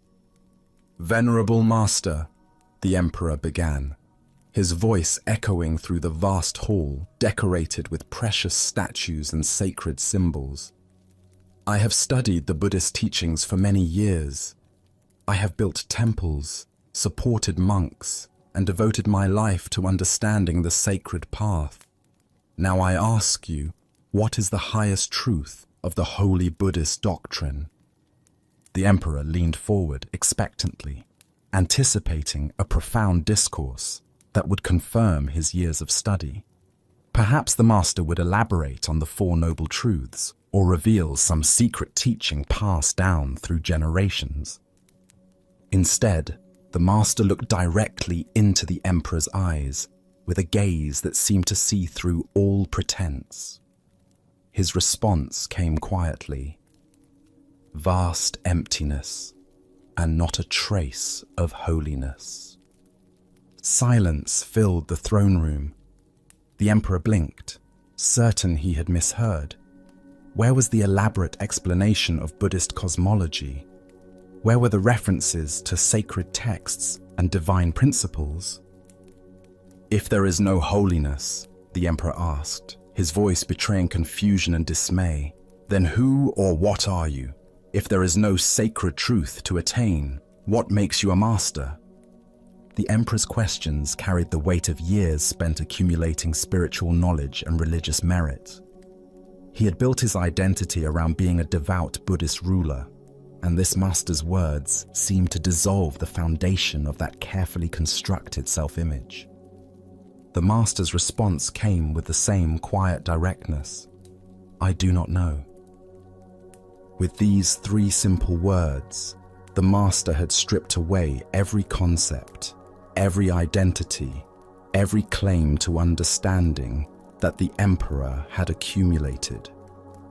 The master departed as simply as he had arrived, leaving the emperor in contemplative silence. As the Buddha observed, "Those who think they know, don't know. Those who know they don't know, know." This paradoxical teaching points to the heart of Zen understanding. True wisdom begins not with accumulating knowledge, but with recognizing the limitations of conceptual thinking itself. The deeper teaching here shows us that spiritual seeking often becomes another form of grasping. We collect teachings and insights like precious jewels, believing enlightenment lies in acquiring enough sacred knowledge. But ultimate truth cannot be possessed or described in conventional terms. The master's declaration of vast emptiness points to shunyata, often translated as emptiness. This doesn't mean nothing exists, but that nothing exists in the solid, independent way our thoughts assume. Every phenomenon arises interdependently without fixed essence. This emptiness is not a concept to understand, but a reality to embody. When the master says there is not a trace of holiness, he's not denying spiritual experience, but pointing to truth that transcends dualistic thinking, separating sacred from ordinary. The very search for holiness implies our present experience lacks something essential when completeness is already here. Consider how this teaching might illuminate your spiritual journey. Have you noticed how the mind tries to turn insights into possessions? We have powerful experiences and want to understand, categorize, and repeat them. Yet each time we grasp, we move away from the simple presence that made them possible. The emperor represents the sincere seeker who has confused spiritual materialism with genuine awakening. His years of study weren't meaningless, but they had become obstacles to direct recognition of what was always present. The master's "I do not know" represents the wisdom of don't know mind. This is not ignorance, but open unknowing that remains receptive to what is actually happening rather than filtering through preconceptions. From this mind, appropriate action arises without conceptual interference. In our culture that prizes knowledge, admitting "I don't know" feels like failure. But in Zen understanding, this acknowledgement becomes a doorway to fresh perception. The expert mind sees what it expects. The beginner's mind sees what is actually there. Tonight, as you rest in this moment's presence, what would it be like to temporarily set aside everything you think you know about spirituality? Can you taste the freedom in not knowing, the spaciousness that opens when we stop trying to fill emptiness with concepts? As the Buddha taught, in the sky, there is no distinction of east and west. People create distinctions out of their own minds and then believe them to be true. The vast emptiness the Master pointed to is infinitely spacious, containing all possibilities while being limited by none. In recognizing this emptiness as our true nature, we discover the most ordinary miracle. This moment, exactly as it is, lacking nothing. Now let us explore a story about the power of belief and the destiny we create through faith itself. This is the tale of the general and the coin that revealed truth. A Japanese general faced an impossible situation. His army was greatly outnumbered by enemy forces. The terrain favored his opponents, and by every conventional measure of military strategy, the coming battle should result in devastating defeat. Yet something deep within him remained convinced that victory was possible. Perhaps it was intuition, perhaps it was desperate hope, but he felt certain that his cause was just, and his troops, though fewer in number, possessed a fighting spirit that could overcome the odds. The problem was his soldiers. They could count as well as he could, and they had eyes to see the massive force arrayed against them. Fear rippled through their ranks like a contagion. Doubt clouded their faces. Whispered conversations filled with pessimism spread through the camp, and the general could sense that their morale was crumbling before the battle had even begun. He knew that an army convinced of its own defeat would indeed be defeated, regardless of any other factors. Technical skill, superior weapons, even numerical advantage means nothing when soldiers have already surrendered in their hearts. But an army that truly believed in its victory could accomplish seemingly impossible things through the sheer force of that conviction. On the morning of the battle, as they marched toward their destiny, the general led his troops to a small religious shrine that stood beside the road. This was a place where countless warriors had stopped over the centuries to pray before facing uncertain fate. The general gathered his men around him and led them in earnest prayer, asking for divine blessing and protection in the coming fight. When the prayers were finished, the general reached into his pocket and withdrew a simple coin. He held it high so that every soldier could see it clearly. "My brothers," he called out, his voice carrying across the assembled ranks. "We have prayed, and now we will let heaven itself reveal our destiny. I will toss this coin into the air. If it lands heads, we are fated to win this battle. If it lands tails, we are destined to lose. Let us discover what the gods have decided for us." The soldiers pressed closer, their breathing shallow with anticipation. Everything seemed to depend on this single moment, this one flip of metals spinning through the morning air. The general tossed the coin high, and every eye followed its arc as it rose, hung suspended for an instant against the sky, then fell back, down to earth. The coin landed and lay still in the dust.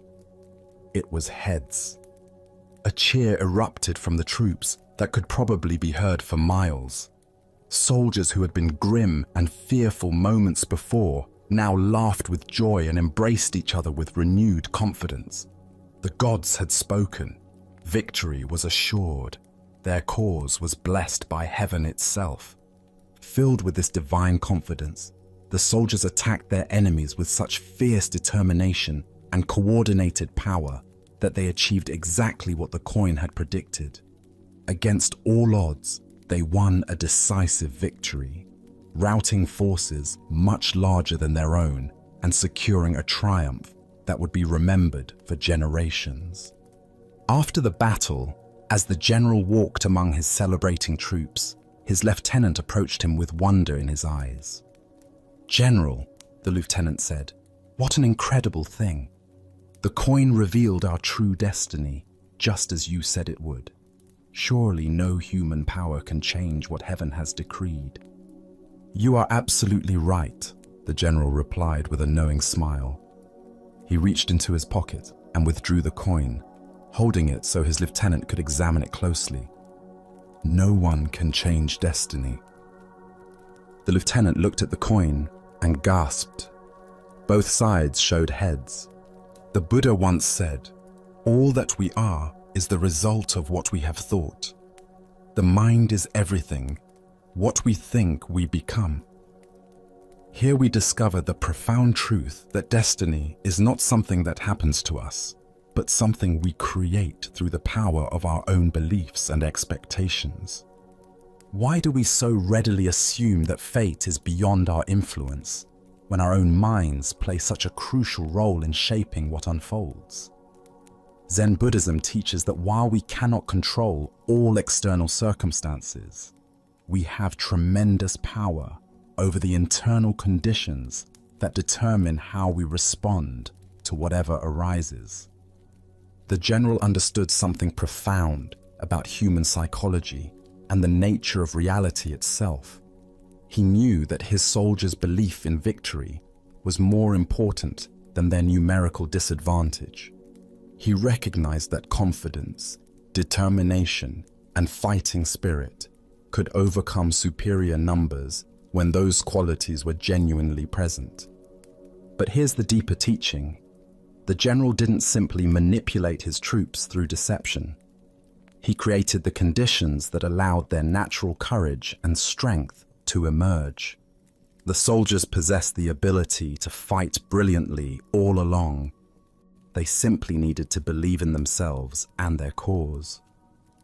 Consider your own relationship with destiny and possibility. How often do you assume that outcomes are predetermined, that success or failure is beyond your influence? The general's two-headed coin represents the power we all possess to tip the scales in favor of positive outcomes through the quality of our engagement with life. This doesn't mean we can control everything through positive thinking, or that believing in something makes it automatically true. The soldiers still had to fight the battle. They still had to demonstrate actual skill and courage. But their belief in victory created the psychological conditions that allowed their best qualities to manifest. In Zen practice, we learn to work skillfully with both effort and surrender, both intention and acceptance. We recognize that while we cannot dictate specific outcomes, we can profoundly influence the energy and attention we bring to any situation. This quality of engagement often determines whether we experience success or failure, regardless of external circumstances. Zen Master Huang Po taught, "The foolish reject what they see, not what they think. The wise reject what they think, not what they see." The general was wise enough to see that his soldiers' thoughts about the battle were more influential than their thoughts about their numerical disadvantage. He worked with the reality of psychology rather than fighting against it. Look deeply at the various challenges and opportunities in your own life. Where might you be carrying a tails mentality, assuming defeat before you fully engaged, focusing on obstacles rather than possibilities, letting fear determine your level of effort? And where might you need to create your own two-headed coin? A practice or perspective that consistently orients you toward positive engagement, regardless of circumstances. The Buddha taught, "We are what we think. All that we are arises with our thoughts. With our thoughts, we make the world." This isn't magical thinking, but recognition of the creative power of consciousness itself. When we approach situations with genuine confidence, clarity, and commitment, we often discover capabilities we didn't know we possessed. Tonight, as you consider the battles you're facing and the outcomes you're hoping for, can you find your own version of the general's wisdom? Can you create internal conditions that support your highest possibilities rather than your deepest fears? Can you recognize that while you cannot control destiny, you have profound influence over the beliefs and attitudes that shape how destiny unfolds through you?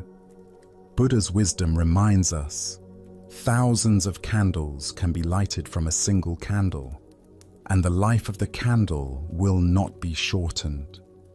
Happiness never decreases by being shared. The general's confidence lit the flame of belief in every soldier's heart. Sometimes the most powerful thing we can do is create the conditions that allow others and ourselves to discover the strength that was there all along. Let us now turn to a tale of a young monk who believed he had failed in his spiritual journey. This is the story of the Golden Wake. At a peaceful monastery overlooking a serene mountain lake, a young student sat dejected on the temple steps as the sun began its descent toward the water. His shoulders sagged with the weight of disappointment, and his eyes reflected the heaviness in his heart. For months, he had struggled with his studies, unable to grasp the profound teachings that seemed to come so naturally to his fellow monks. "The boat is coming to take me home because I have failed in my studies here at the monastery," he said to his teacher, who had quietly approached and sat beside him. "What can I say to my family? They sent me here with such hope, believing I would return as a learned monk who could guide others on the path." The old teacher gazed out at the lake, where a small wooden boat was making its way slowly across the still water. The setting sun painted everything in shades of gold and amber. "Say that you did your best, and that is as much as anyone can do," he answered gently, his voice carrying the wisdom of many years. "But I wanted to be a famous monk and teach others," the boy replied, his voice thick with disappointment. "I dreamed of leading meditation sessions, of having students seek my guidance, of making a real difference in the world." "You can," the teacher said simply. "How?" asked the sad boy, looking at his teacher with confusion. "I couldn't even memorize the basic sutras. I fell asleep during meditation. I failed at everything that matters." The teacher smiled and pointed toward the water. "Live from your heart. I will show you. Do you see that boat making its way across the lake with the sun setting behind it?" "Yes," the boy replied, following his teacher's gaze. "Do you see its wake spreading across the lake? See how the boat looks like the apex of a golden triangle as the wake fans out from its bow?" The boy squinted, trying to see what his teacher described. "Sort of." "Squint," said the teacher patiently. "That boat is you as you leave the monastery. The lake is your life. The wake is the effect that you will have on the world. Each ripple triggers another ripple, which triggers another. By constantly striving to live as wise and loving a life as you can teach the path of love to everyone you meet simply by being yourself. A few of these people will pass on your good example to others. Thus, the expanding golden wake of good works begets other good works. Most important, notice how each ripple catches the sun and bounces its light back to heaven. The boy watched in wonder as the simple boat continued its journey, the wake indeed forming an ever-widening triangle of light upon the water. Each small wave caught the golden sunlight and reflected it back toward the sky in countless sparkling points. "Would you come home with me and explain all of this to my father?" asked the boy, hope beginning to kindle in his voice. Buddha's wisdom reminds us, a candle loses nothing by lighting another candle. The deeper teaching here shows us that influence spreads not through grand gestures or perfect knowledge, but through the simple authenticity of a heart committed to goodness. Why do we believe that only formal credentials or recognized achievements qualify us to make a meaningful impact? Zen Buddhism points to our attachment to external validation and our misunderstanding of how wisdom actually transmits from person to person. We imagine that teaching requires a podium, a title, or a certificate, when in reality, the most profound lessons are shared through the quality of our presence and the integrity of our actions. Consider how often throughout your day you encounter people who touch your life not through their expertise, but through their kindness, their patience, or their simple human warmth. The grocery store clerk who greets you with genuine care, the stranger who offers directions with a smile, the friend who listens without judgment. These people create ripples that extend far beyond their awareness. In Zen practice, we cultivate what might be called unconscious teaching. This is the natural transmission that occurs when we align our actions with our deepest values. Like the boat on the lake, we may not see our wake, but it spreads inevitably behind us, touching shores we never knew existed. The Buddha said, "Thousands of candles can be lighted from a single candle, and the life of the candle will not be shortened." Happiness never decreases by being shared. Each moment of authentic living becomes a teaching. Each act of compassion creates ripples. Each choice to respond with wisdom rather than reactivity sends light back toward heaven. Tonight, as you reflect on your own journey, can you see the golden wake you're already creating? Perhaps it's in the patience you show a difficult family member, the encouragement you offer a struggling colleague, or the simple presence you bring to everyday encounters. The light you reflect may be illuminating paths you've never imagined. Let us continue on our journey with a teaching about the dangerous gap between conceptual understanding and lived experience. This is the story of the one-eyed monk and the silent debate. In ancient China, when traveling monks wandered from monastery to monastery seeking teachings and testing their understanding, a particular custom had developed among Zen communities. Before a wandering monk could receive lodging for the night, he had to engage in what was called Dharma combat, with either the abbot or a designated representative. This wasn't physical fighting, but a contest of spiritual wit and understanding, where profound questions and paradoxical answers revealed the depth of each participant's realization. At one renowned monastery nestled in bamboo forests, a travel-worn monk arrived as evening shadows began to lengthen across the courtyards. His robes were dusty from mountain paths, his straw sandals worn thin, but his eyes carried the alert brightness of someone genuinely seeking deeper understanding. The abbot, busy with evening duties, assigned his personal attendant to conduct the traditional Dharma encounter.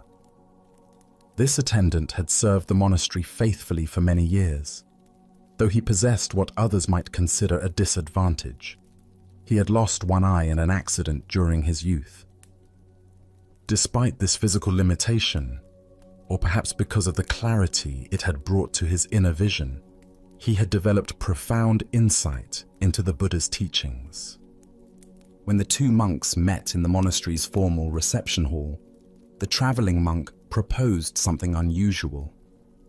"Let us engage in silent debate," he suggested, gesturing with his hands to indicate they would communicate through gestures alone rather than words. Sometimes the deepest truths transcend language altogether. The attendant nodded agreement, and they began their wordless exchange. The wayfarer raised one finger toward the ceiling, holding it steady with an expression of calm confidence. Without hesitation, the attendant responded by raising two fingers. The traveling monk, seeming pleased by this response, then raised 3 fingers. At this, the attendant surprised him by making a tight fist and holding it firmly in the space between them. The traveling monk's confident expression faltered. For a moment, he stared at the clenched fist, his face showing confusion and something approaching alarm. Then, without attempting any further gestures, he bowed quickly and left the hall. Soon afterward, he found the abbot and spoke with obvious respect and disappointment. "Venerable sir, your representative is far too advanced for me. I must continue my journey rather than presume to stay in your monastery tonight." The abbot raised his eyebrows with interest. "Please, tell me what transpired in your exchange." "Well," the traveler explained earnestly, "I began by holding up one finger to symbolize the Buddha, the awakened one who showed us the path to enlightenment. But your monk immediately responded with 2 fingers, indicating the Buddha and the Dharma, both the teacher and the teachings he offered. So I raised 3 fingers to represent the complete triple gem: the Buddha, the Dharma, and the Sangha, the community of practitioners. But then he held up a clenched fist to show that all 3 are actually one unified reality. His understanding is clearly beyond mine, so I must seek instruction elsewhere before I could be worthy of staying here." The abbot listened to this interpretation with growing surprise, for he knew his attendant's character well. As the traveling monk departed into the gathering dusk, the attendant himself appeared, visibly agitated and breathing hard from running. "Where is that insolent rascal?" he demanded, his single eye blazing with indignation. "I've been looking everywhere for him. The nerve of that man! I've never encountered such rudeness disguised as spiritual inquiry." "What exactly happened?" the abbot asked, genuinely curious now about what had transpired between these 2 very different interpretations of the same event. "First," the attendant explained, his voice rising with remembered offense, "he insulted me by holding up one finger to indicate that I had only one eye. Can you imagine? Here I thought we were engaging in spiritual discourse, but he immediately drew attention to my physical limitation. Determined to remain polite despite such crudeness, I held up 2 fingers to acknowledge that he was blessed with 2 eyes. I was trying to show that I bore him no ill will for his thoughtless comment." The attendant paused to catch his breath, his agitation increasing as he continued. But the scoundrel wasn't satisfied with that insult. Next, he held up 3 fingers to rub it in further, indicating that between the 2 of us, there were only 3 eyes total. He was deliberately emphasizing our difference, making sure I couldn't forget my disability. That's when I'd had enough. I made a fist because I was about to hit him for his persistent rudeness. But the coward saw what was coming and ran off before I could teach him proper manners. The abbot stood in stunned silence, contemplating this remarkable demonstration of how 2 people could participate in identical events while inhabiting completely different realities. The Buddha taught, "We see the world not as it is, but as we are." This profound truth reveals itself in the complete misunderstanding between our two monks, each of whom experienced the exact same gestures while living in entirely different interpretations of reality. Why do we so often project our own concerns, insecurities, and assumptions onto neutral situations? Zen Buddhism points to what it calls the 8 worldly winds: praise and blame, pleasure and pain, gain and loss, fame and disgrace. These psychological forces create internal weather systems that color our perception of everything around us. The attendant's sensitivity about his missing eye created a filter through which every gesture became a personal attack. His past experiences of being judged or pitied for his appearance had created such a strong interpretive framework that he couldn't perceive any other possible meaning in the traveler's hand signals.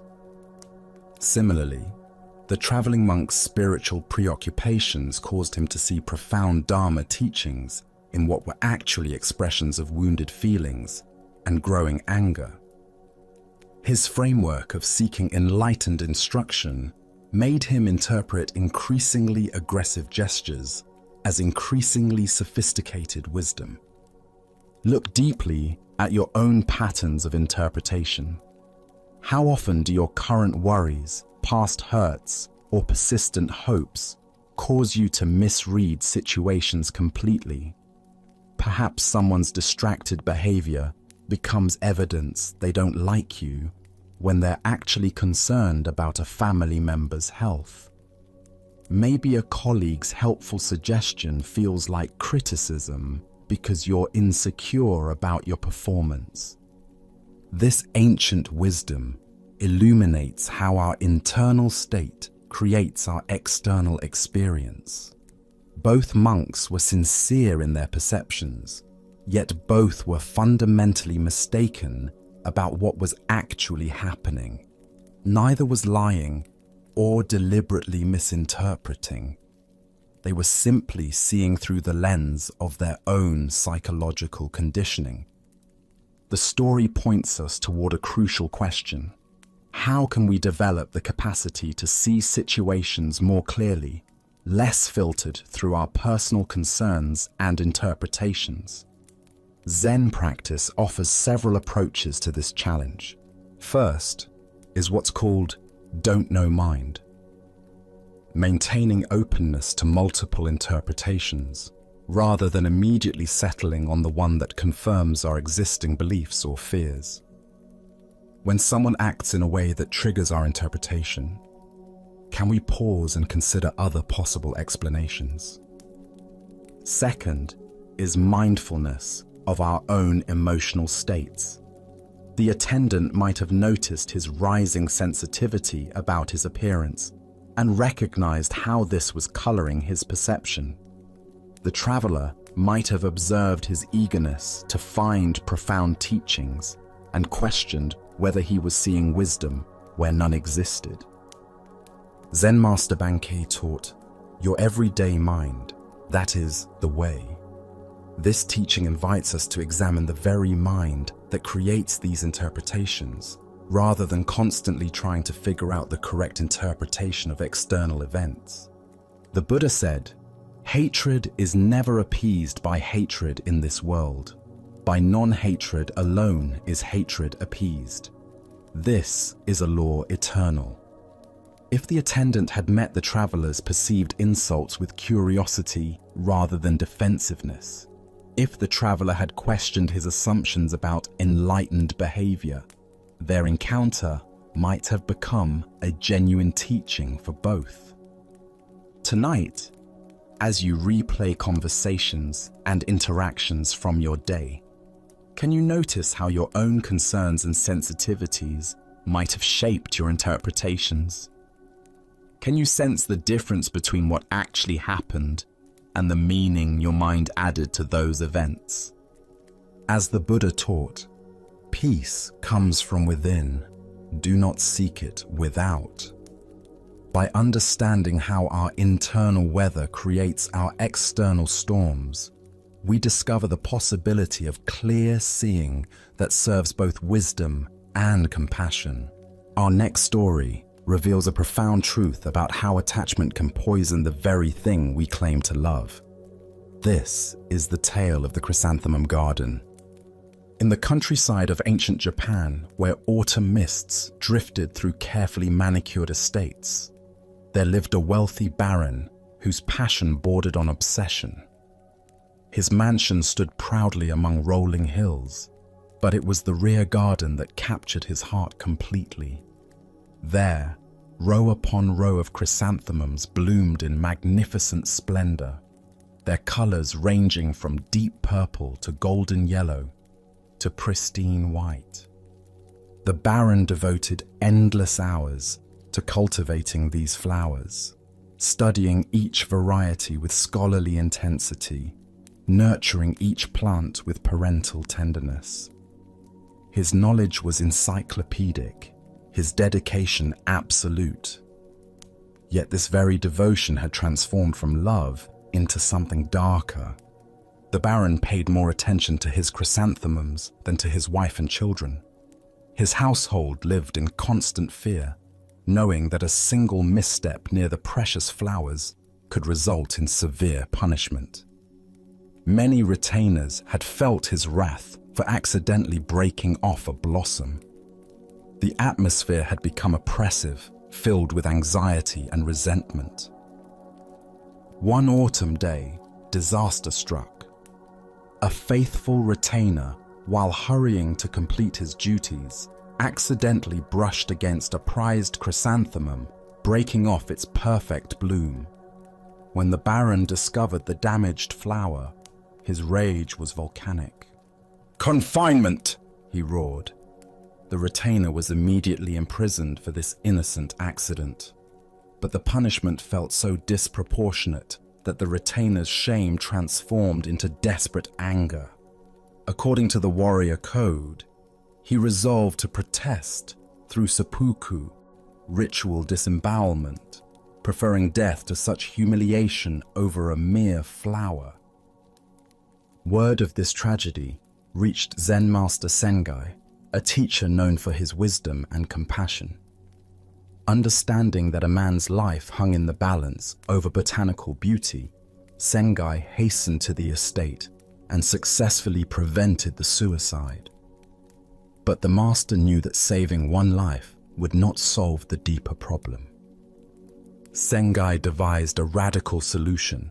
On a rainy night, when the chrysanthemums were at their most glorious peak, he sneaked into the baron's garden carrying a sharp sickle. Working methodically in the darkness, he cut down every single chrysanthemum, hundreds of flowers representing years of cultivation. The sound awakened the baron, who rushed to his window and saw a shadowy figure in his beloved garden. Grabbing his sword, he ran outside in alarm, demanding to know what this intruder was doing. Sengai stood calmly amid the devastation, surrounded by fallen blooms. "Even weeds like this eventually become rank if they are not cut," he replied with perfect equanimity. In that moment, the baron's obsession shattered like breaking glass. Seeing his flowers reduced to mere weeds in the master's eyes, he suddenly understood the distortion in his perception. It was like awakening from a fevered dream. From that night forward, the baron never raised chrysanthemums again. The Buddha taught, "Attachment is the root of suffering." This ancient wisdom illuminates what the baron discovered through Sengai's dramatic intervention. When we cling too tightly to anything, even beautiful things, we transform love into possession and beauty into burden. This profound truth reveals itself in the way attachment corrupts the very thing we claim to cherish. The baron genuinely loved chrysanthemums, but his attachment had poisoned that love, turning appreciation into obsession, care into control, and beauty into a source of fear for everyone around him. Why do we confuse love with possession? Buddhism explains that the ego mind seeks security through control, attempting to make permanent what is inherently impermanent. True love appreciates without grasping, enjoys without owning, cares without controlling. But attachment love tries to freeze beauty in place, to make the beloved an extension of our own identity. Consider how this pattern manifests in modern relationships. Parents who love their children so intensely that they become controlling, suffocating the very growth they claim to support. Partners who love so possessively that they create jealousy and mistrust. Collectors who become so attached to possessions that they lose the joy of experiencing what they own. The chrysanthemums represent anything we elevate beyond its proper place in the natural order. This might be our career success, our physical appearance, our spiritual achievements, or our carefully curated lifestyle. When we become too attached, we create suffering not only for ourselves, but for everyone in our orbit. Zen teacher Suzuki Roshi said, "Each of you is perfect the way you are, and you can use a little improvement." This paradox points to the delicate balance between appreciation and attachment. We can love something fully while holding it lightly, caring deeply while remaining unattached to outcomes. Sengai's radical action demonstrates the sometimes shocking medicine required to break through deep-seated attachment patterns. Sometimes we need external circumstances to strip away what we're clinging to before we can see clearly. Loss, disappointment, and impermanence, while painful, often serve as teachers, revealing the difference between genuine love and possessive attachment. Notice that the Baron doesn't simply moderate his gardening. He stops completely. This suggests that sometimes the most skillful response to attachment is temporary, complete withdrawal until we can relate to the object of attachment with greater freedom and wisdom. Tonight, as you reflect on your own life, what might be your chrysanthemum garden? What do you love so intensely that it creates stress, control, or suffering for yourself or others? Can you imagine appreciating these things fully while holding them more lightly? Buddha's wisdom reminds us, in the end, only three things matter: how much you loved, how gently you lived, and how gracefully you let go of things not meant for you. True love sets free what it cherishes, trusting in the natural flow of arising and passing away. Let us continue our journey with a story about the transformative power of fearlessness and unconditional compassion. This is the tale of the thief and the Zen master. One quiet evening, as twilight painted the sky in shades of purple and gold, Zen master Shichiri Kojun sat in his simple home, reciting ancient sutras. His voice flowed rhythmically through the peaceful rooms, each word a meditation, each breath a prayer. The soft glow of candlelight danced across the walls as he immersed himself completely in the sacred texts, finding deep tranquility in the familiar verses. Suddenly, the serenity was shattered. The front door burst open with a violent crash, and a desperate man entered, brandishing a sharp sword that gleamed menacingly in the candlelight. His eyes were wild with desperation, his clothes dirty and torn, his breathing heavy from running. He had clearly chosen this isolated house because he believed it would be an easy target. A peaceful monk would offer no resistance. "Money or your life?" the thief demanded, his voice trembling with a mixture of fear and aggression. He expected the old man to cower, to plead, to scramble frantically for whatever valuables he might have hidden away. But Shichiri didn't even look up from his sutra book. His voice remained calm and steady as he continued reciting for a moment, before pausing to address the intruder. "Please don't disturb my practice," he said, with the same gentle tone he might use to ask someone to close a door. "If you need money, help yourself. It's in that drawer over there."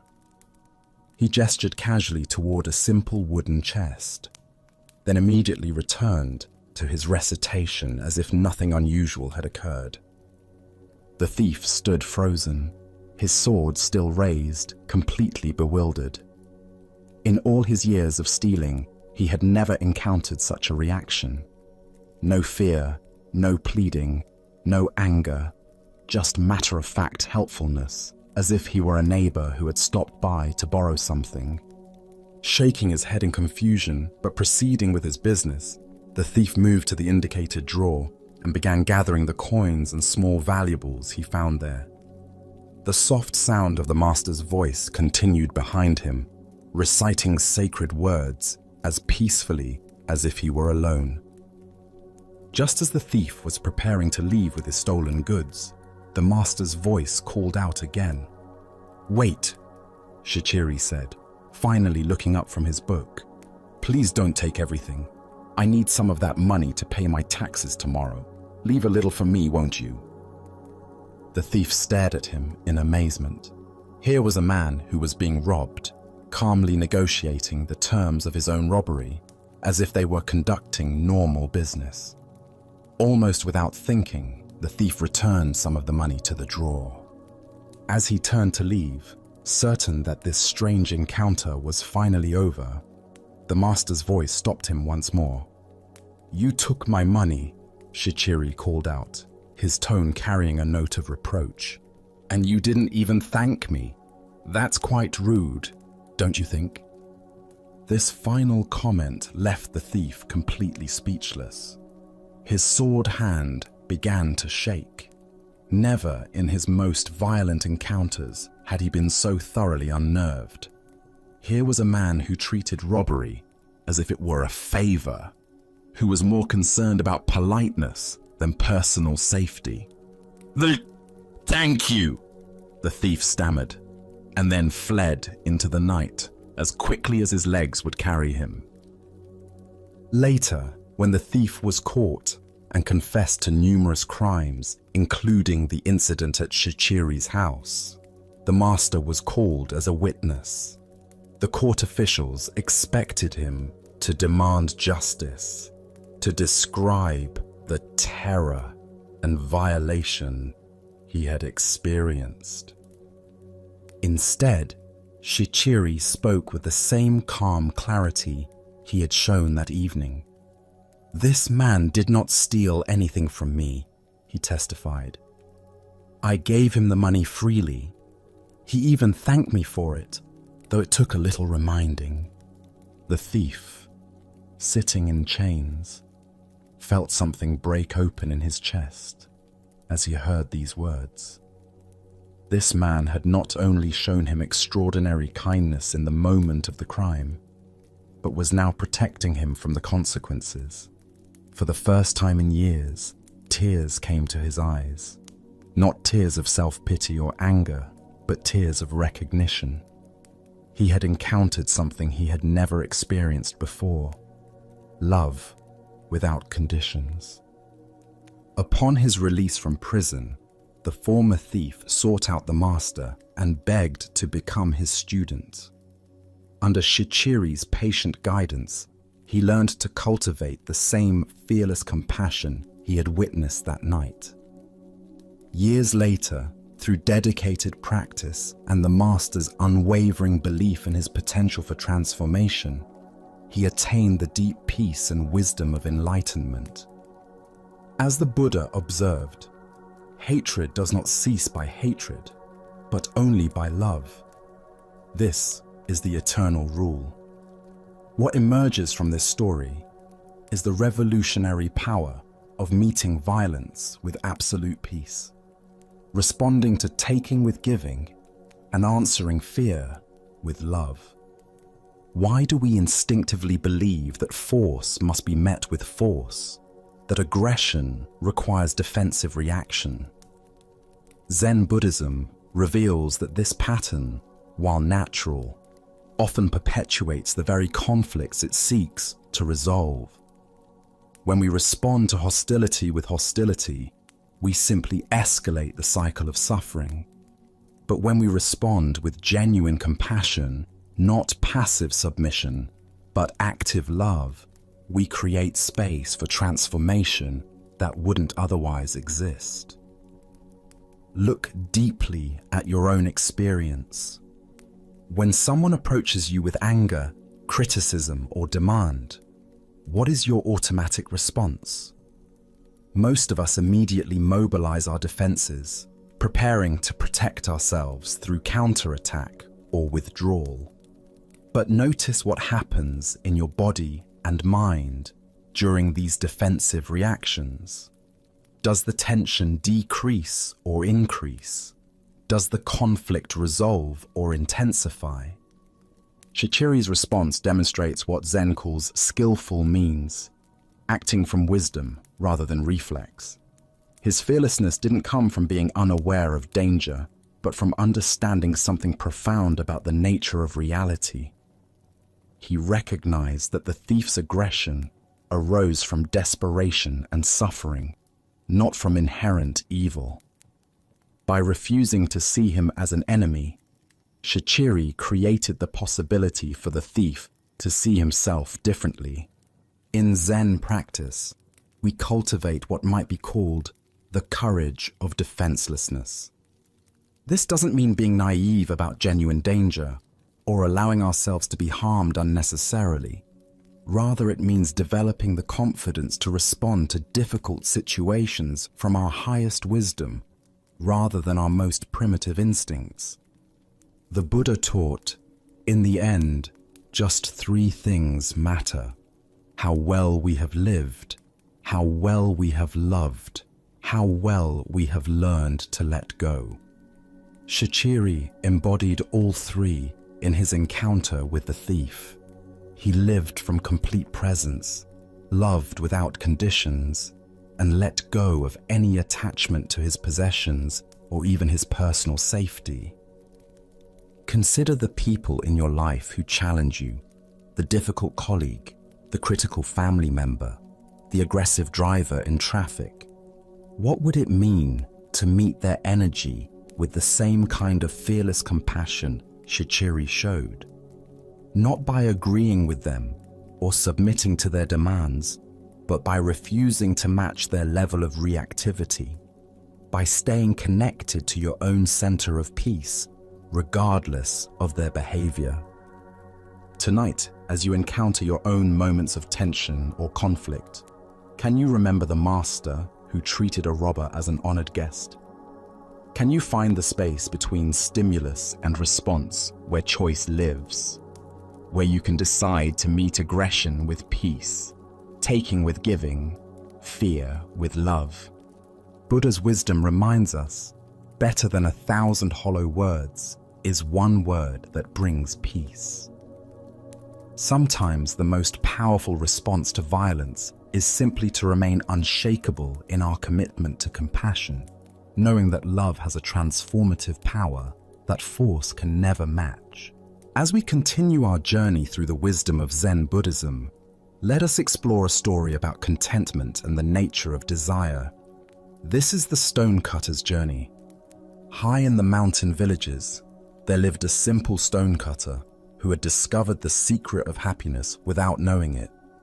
Each dawn, he would climb winding paths to the quarries, his tools balanced across his shoulders. As he worked among the stones, he would sing old mountain songs that echoed across the valleys. Though he was poor by society's measures, living in a modest hut with few possessions, the stonecutter desired nothing more than what he had. His simple life felt complete: the rhythm of his work, the beauty of the mountains, the satisfaction of honest labor. His heart held not a care in the world. One day, he was called to work on the grand mansion of a wealthy nobleman. As he approached the estate, his eyes widened at the magnificence before him. Marble columns reached toward the sky, gardens sprawled in perfect symmetry. For the first time in his life, the stonecutter felt the sharp pang of desire pierce his contentment. "If only I were rich," he sighed. "Then I would not have to earn my living in sweat and toil as I do now."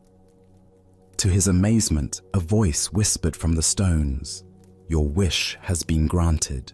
Henceforth, anything you desire will be given to you." He returned home that evening to find his humble hut replaced by a mansion as magnificent as the nobleman's. Overwhelmed with joy, he abandoned his tools and began enjoying the luxurious life of the wealthy. But one hot afternoon, gazing from his ornate window, he saw the king's royal procession passing by. The monarch sat in cool shade, surrounded by noblemen and servants, appearing serene and powerful above the common heat. "How I wish I were a king myself," he thought, and immediately found himself reclining in silk cushions within the royal carriage. But the carriage proved warmer than expected. Even through thick walls, the sun's heat penetrated relentlessly. "I wish I were the sun," he declared, and found himself sending waves of light and heat across the universe. As the sun, he felt magnificent and all-powerful until thick storm clouds gathered, completely blocking his rays. "I wish to be a cloud," and so he became a massive storm cloud, glorying in his power to block the sun. But as he transformed into falling rain, he encountered an enormous rock that blocked his path completely. "A mere rock more powerful than I wish to be a rock." Suddenly, he stood tall upon the mountainside, feeling he had achieved true permanence. But soon, he heard chipping sounds at his base.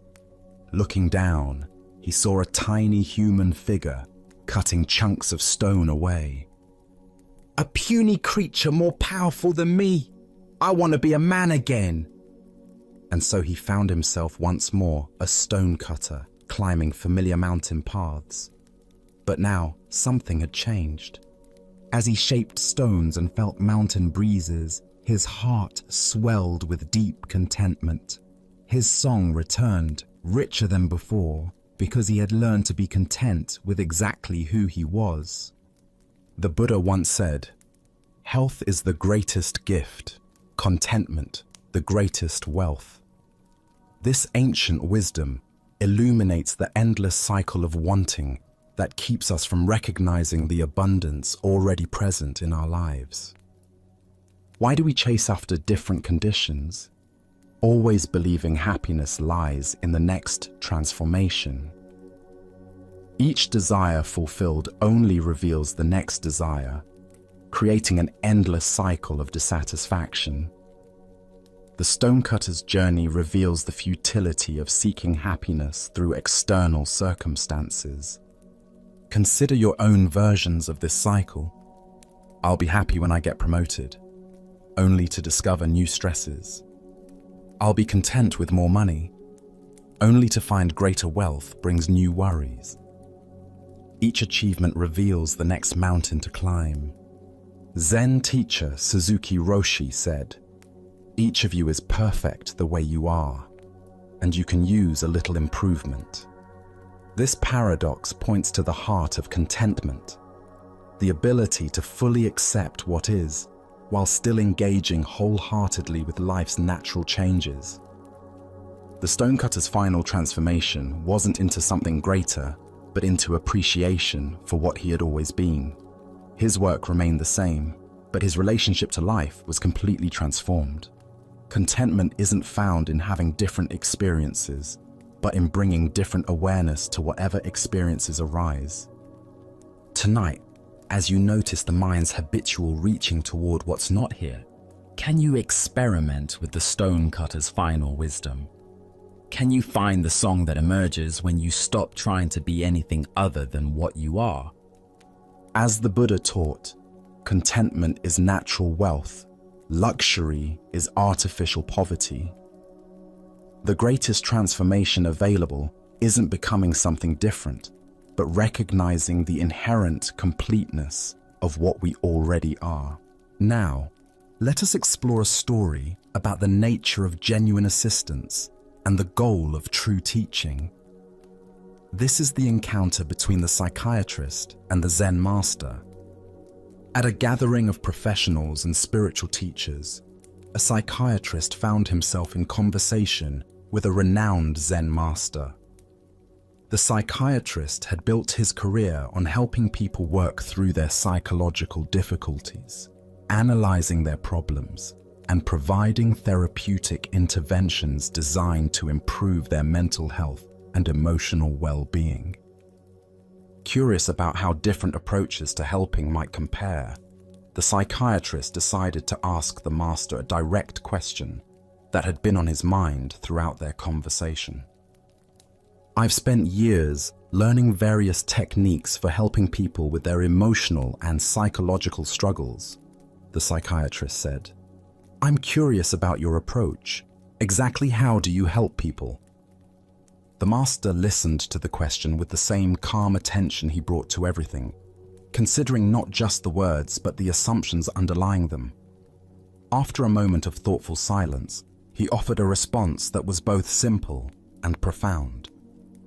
"I get them to a place where they can't ask any more questions," the master replied. The psychiatrist paused, uncertain whether this was meant as a serious answer or perhaps some kind of Zen riddle. "I'm not sure I understand," he said. "Surely questioning is important in any process of growth and understanding." The master smiled gently.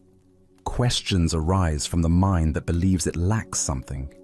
When someone reaches the place where questions naturally cease, they have found what they were truly seeking all along. Buddha's wisdom tells us, doubt everything, find your own light. Yet this ancient teaching reveals a paradox. True finding comes not through endless questioning, but through arriving at a completeness where questions become unnecessary. Why do we assume that helping people means providing answers to their questions when the deepest healing might involve dissolving the questioner itself? Zen Buddhism points to the possibility that many of our problems exist only because we continue to ask the questions that create and maintain them. The psychiatrist's approach, like that of most helping professions, focuses on analyzing problems, understanding their origins, and developing strategies for managing or resolving them. This method has value and can provide genuine relief for many forms of suffering. But the master's approach suggests something more radical. Helping people transcend the very framework that generates their problems. Consider the endless questions that occupy your own mind. How can I be happier? Why do I keep making the same mistakes? What should I do with my life? How can I find meaning? Each question implies a questioner who lacks something, who needs something, who must figure something out. But what if the questioner itself is the source of the seeking? In Zen practice, we discover that many of our problems are maintained by the very effort to solve them. The mind that constantly asks, "How can I find peace?" is the same mind that disturbs the peace that is naturally present. The person who desperately seeks enlightenment may be reinforcing the very sense of separation that creates the feeling of being unenlightened. The master's method of getting people where they can't ask any more questions isn't about suppressing inquiry or promoting ignorance. Rather, it's about guiding people to a direct experience of completeness where questions naturally dissolve because there's nothing more to seek. Zen Master Bankai taught, "The unborn Buddha mind can handle anything that comes up." When someone truly realizes their fundamental completeness, questions about how to be complete simply cease to arise. Problems don't need to be solved, They're recognized as temporary appearances in the vast space of awareness. This doesn't mean practical questions disappear entirely. What should I have for lunch? Or which route should I take to work? Are functional questions that serve practical purposes. The questions that cease are the existential ones that arise from a fundamental sense of lack or incompleteness.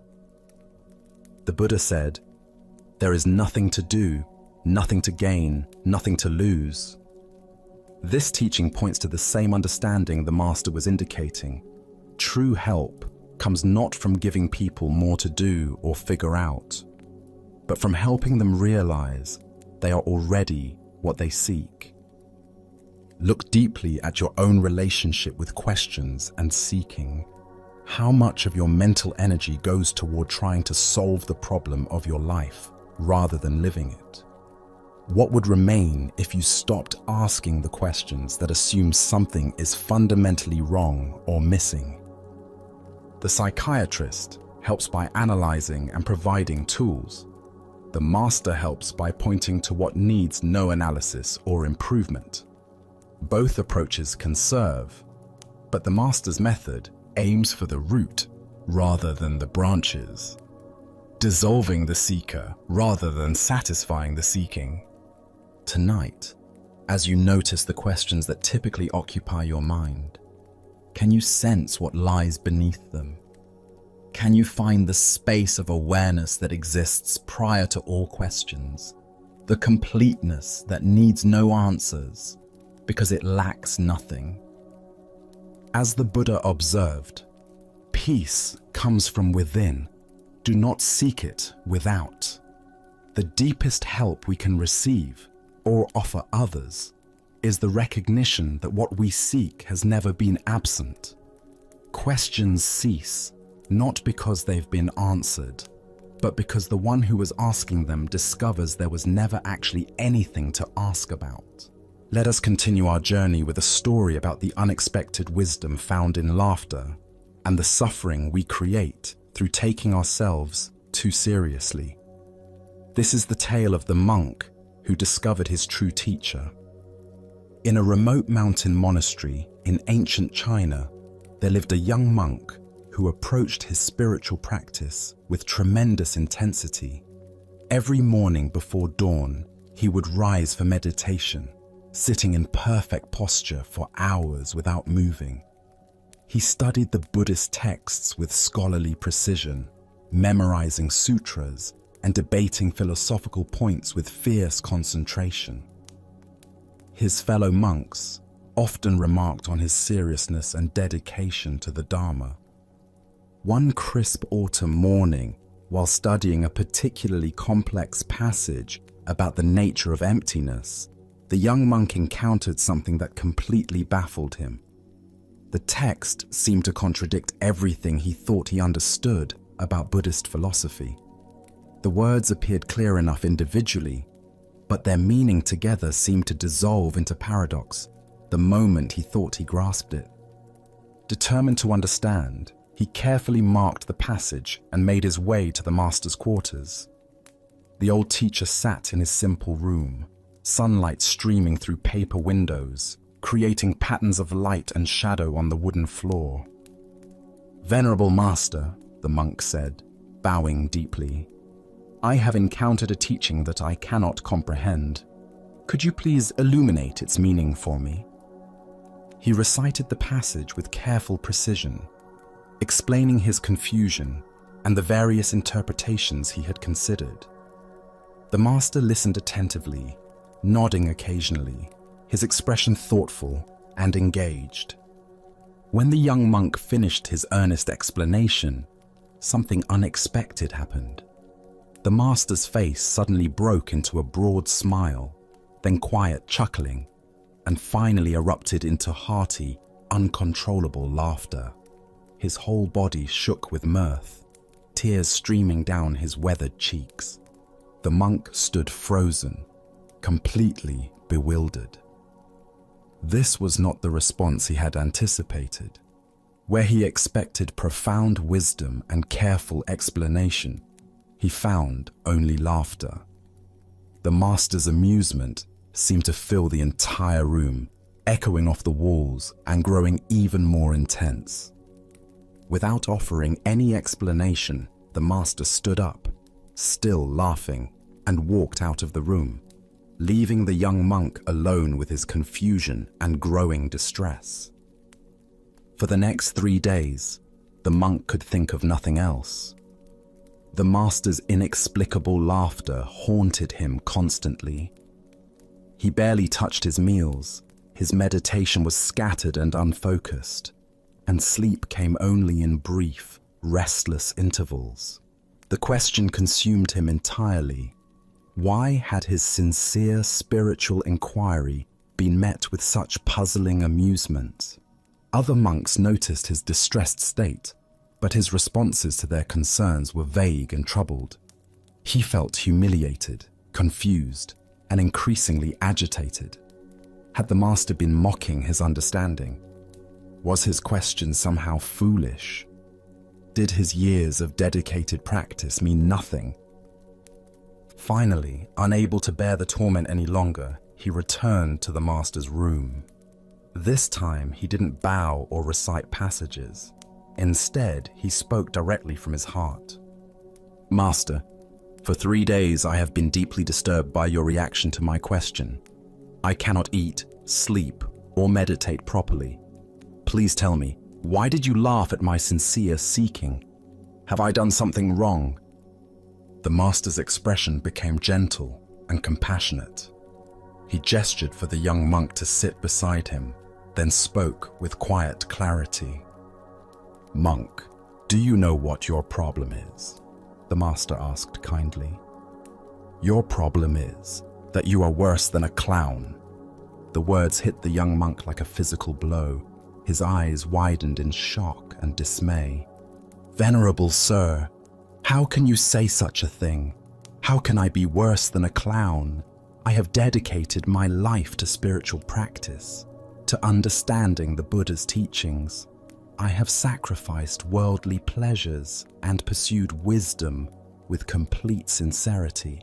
How can you compare me to a mere entertainer?" The master smiled warmly and explained, "A clown's greatest joy comes from making people laugh. When others laugh, the clown feels fulfilled and happy. His entire purpose is to bring lightness and joy to the world. But you, when another person laughs, you feel disturbed, upset, and tormented. Tell me, are you not worse than a clown?" At these words, understanding dawned like sunrise breaking through clouds. The young monk saw immediately how his attachment to being taken seriously had created his suffering. He had been so invested in his image as a dedicated practitioner that he couldn't receive the master's joy. The laughter hadn't been mockery. It had been pure delight at the beauty of the Dharma expressing itself through paradox. In that moment of recognition, the monk began to laugh. First quietly, then with growing freedom and joy. He laughed at his own seriousness, at his attachment to understanding, at the beautiful absurdity of seeking enlightenment so grimly. His laughter joined with the master's from 3 days earlier, and in that shared joy, understanding flowered naturally. As the Buddha observed, if you light a lamp for somebody, it will also brighten your path. The heart of this lesson lies in recognizing how our reactions to others reveal the state of our own minds. Why do we become disturbed when others express joy in ways we don't understand? Zen Buddhism points to several patterns that create this type of suffering. First is our attachment to being understood and validated. The young monk's disturbance stemmed not from the master's laughter itself, but from his need for his question to be received with the seriousness he felt it deserved. Second is our identification with our spiritual image. When we become attached to being seen as sincere seekers, dedicated practitioners, or wise students, we lose the spontaneity and openness that allows genuine learning. The monk's investment in his identity as a serious practitioner made him unable to receive the teaching that was being offered through laughter. Third is our limited understanding of how wisdom can be transmitted. We expect spiritual teaching to arrive in familiar forms, solemn explanations, careful analysis, traditional formats. But enlightenment often comes through unexpected doorways.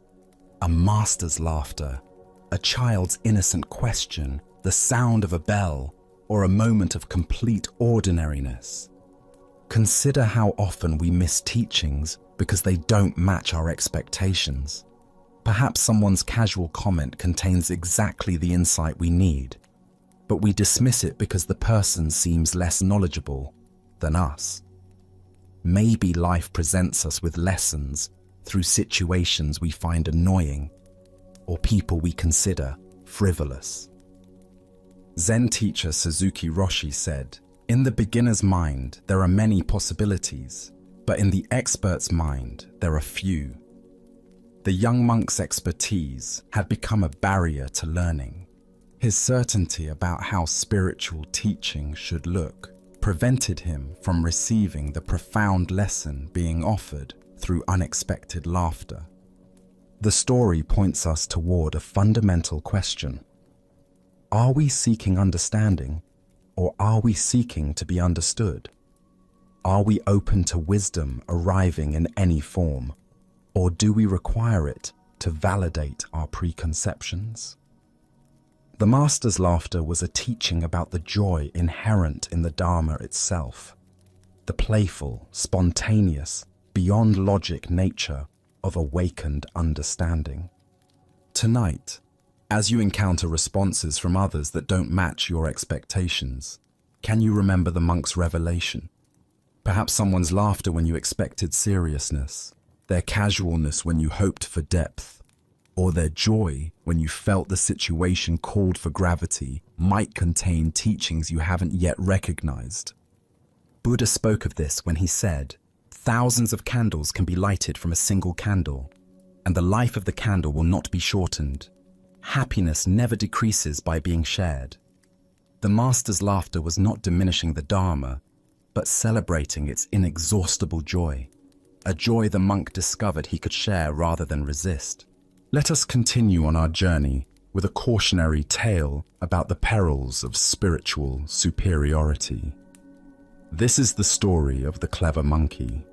In ancient China, the Prince of Wu decided to take a pleasure boat to the famous Monkey Mountain, a place known for its abundant wildlife and scenic beauty.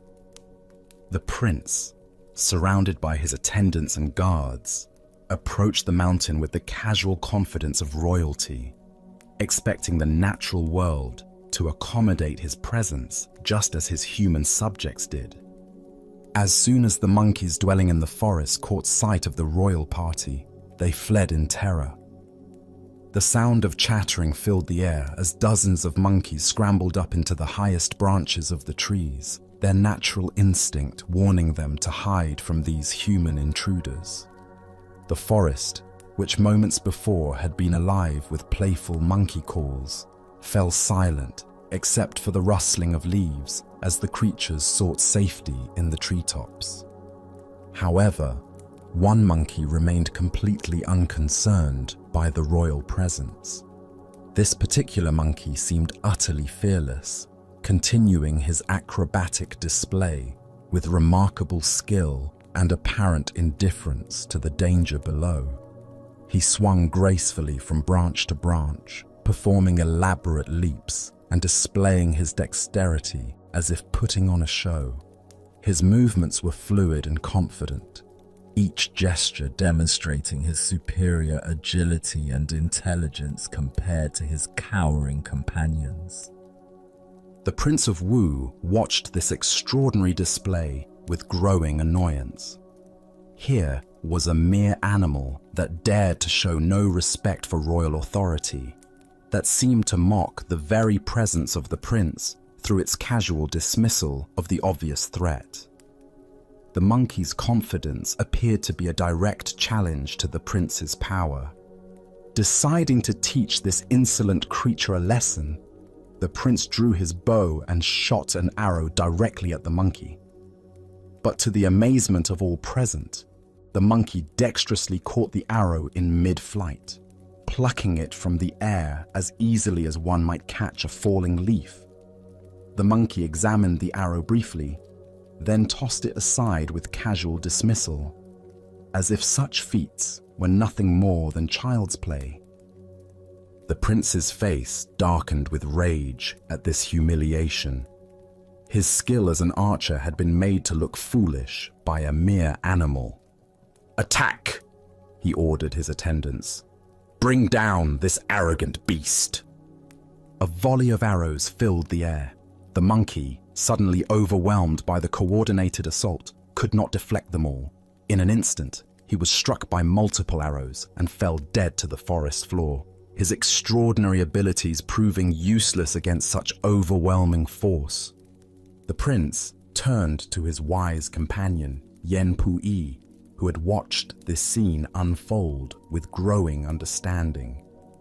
"You see what happened," the prince said. "This animal advertised his cleverness. He trusted in his own skill. He thought no one could touch him. Remember that. Do not rely on distinction and talent when you deal with men." Yen Pui absorbed this lesson deeply. When they returned to the kingdom, he reflected on how his own accomplishments and reputation might be creating the same dangerous pride that had destroyed the monkey. He quietly became the disciple of a humble sage, seeking to rid himself of everything that made him appear outstanding or special. He renounced the pleasures that had once defined his status and learned to hide every distinction that might set him apart from others. Through patient practice, Yen Pui cultivated such genuine humility that soon no one in the kingdom knew what to make of him. He had become so ordinary, so unassuming, that people began to sense something profound in his very ordinariness. Thus, they held him in awe, not for what he displayed, but for the mysterious depth they sensed beneath his simple presence. Buddha spoke of this when he said, "Those who know do not speak, those who speak do not know." This tale unveils the spiritual danger of making our wisdom or abilities into a source of identity and pride. Why do we feel compelled to demonstrate our spiritual understanding or special qualities? Zen Buddhism reveals how the ego co-opts even our most genuine insights, turning them into tools for maintaining separation and superiority. The very achievements that should dissolve the sense of separate self can actually strengthen it when we become identified with being advanced or enlightened. The story points us toward understanding how spiritual pride operates. Like the monkey, we may develop genuine abilities through practice, deeper calm, clearer insight, or greater compassion. But when we begin to identify with these qualities, when we use them to distinguish ourselves from others, they become weapons that ultimately destroy us. This ancient wisdom illuminates a paradox at the heart of spiritual development. The more we genuinely progress, the more invisible that progress should become. True wisdom naturally expresses itself as humility because it reveals the interconnected nature of all existence, dissolving any basis for feeling superior to others. Zen teacher Shunryu Suzuki spoke of "don't know mind" as the essence of beginner's mind. This is not ignorance, but the wisdom that recognizes how little our conceptual understanding actually penetrates the mystery of existence. The monkey's tragedy was believing his cleverness made him special rather than recognizing it as a temporary expression of universal intelligence. The Buddha taught, "Better than 1,000 hollow words is one word that brings peace." Yen Pui discovered that by hiding his distinctions, by becoming nothing special, he accessed a more profound kind of influence, one that touched others through presence rather than performance. Consider your own spiritual journey. Can you notice moments when insights or abilities become sources of subtle pride? When meditation experiences, psychological understanding, or compassionate actions become ways of feeling different from or better than others? Each time we make our practice into an identity, we create the spiritual equivalent of the monkey's dangerous display. Tonight, as you rest in simple being, can you practice the art of being nobody special? Can you find the freedom that comes not from demonstrating your wisdom, but from resting in the ordinary mystery of awareness itself? As the Buddha said, those who are free of resentful thoughts surely find peace. The deepest peace comes when we release even our attachment to being peaceful. As we draw tonight's exploration to a close, take a moment to notice how the tranquility you've discovered isn't something you need to search for or create. It's already here, woven into the fabric of your being, waiting patiently beneath the surface of your everyday awareness. The Buddha once said, "Peace comes from within, do not seek it without." This ancient wisdom reminds us that the calm clarity you've experienced tonight doesn't depend on perfect conditions or special circumstances. It emerges naturally from your own capacity to be present, to breathe consciously, and to witness your thoughts without becoming entangled in them. Each story we've shared tonight has been a gentle invitation to remember what you already know deep down. That contentment flows not from grasping or controlling, but from learning to let go with grace. That genuine happiness arises when we stop wrestling with reality and instead learn to dance with what is. That true freedom comes not from changing our external world, but from transforming our relationship to whatever appears before us. Even when your mind wanders tomorrow, even when old patterns of worry or restlessness return, the insights you've gathered tonight have already taken root. They've settled into your awareness like seeds in fertile ground, ready to sprout whenever you water them with attention and kindness toward yourself. As you prepare to transition into rest, recognize that tonight's teachings have revealed not some distant philosophy, but a practical way of living with greater ease and presence. Feel how your breathing has naturally deepened, how your muscles have released their tension, how your thoughts have slowed to a gentler rhythm. These timeless principles aren't preserved in ancient temples or hidden in mystical practices. They're alive in the simple act of pausing, breathing, and returning to this moment. Tonight, you've remembered this truth, a truth that becomes luminous whenever we stop rushing and start noticing. As you carry this experience into tomorrow and beyond, take with you not just the stories we've explored, but the deeper understanding they've awakened. That peace isn't a destination to reach, but a way of traveling through life. Let this recognition be your compass, guiding you through both smooth passages and turbulent weather with equal grace. Thank you for joining us on this journey at Sleepy Monk. Sleep well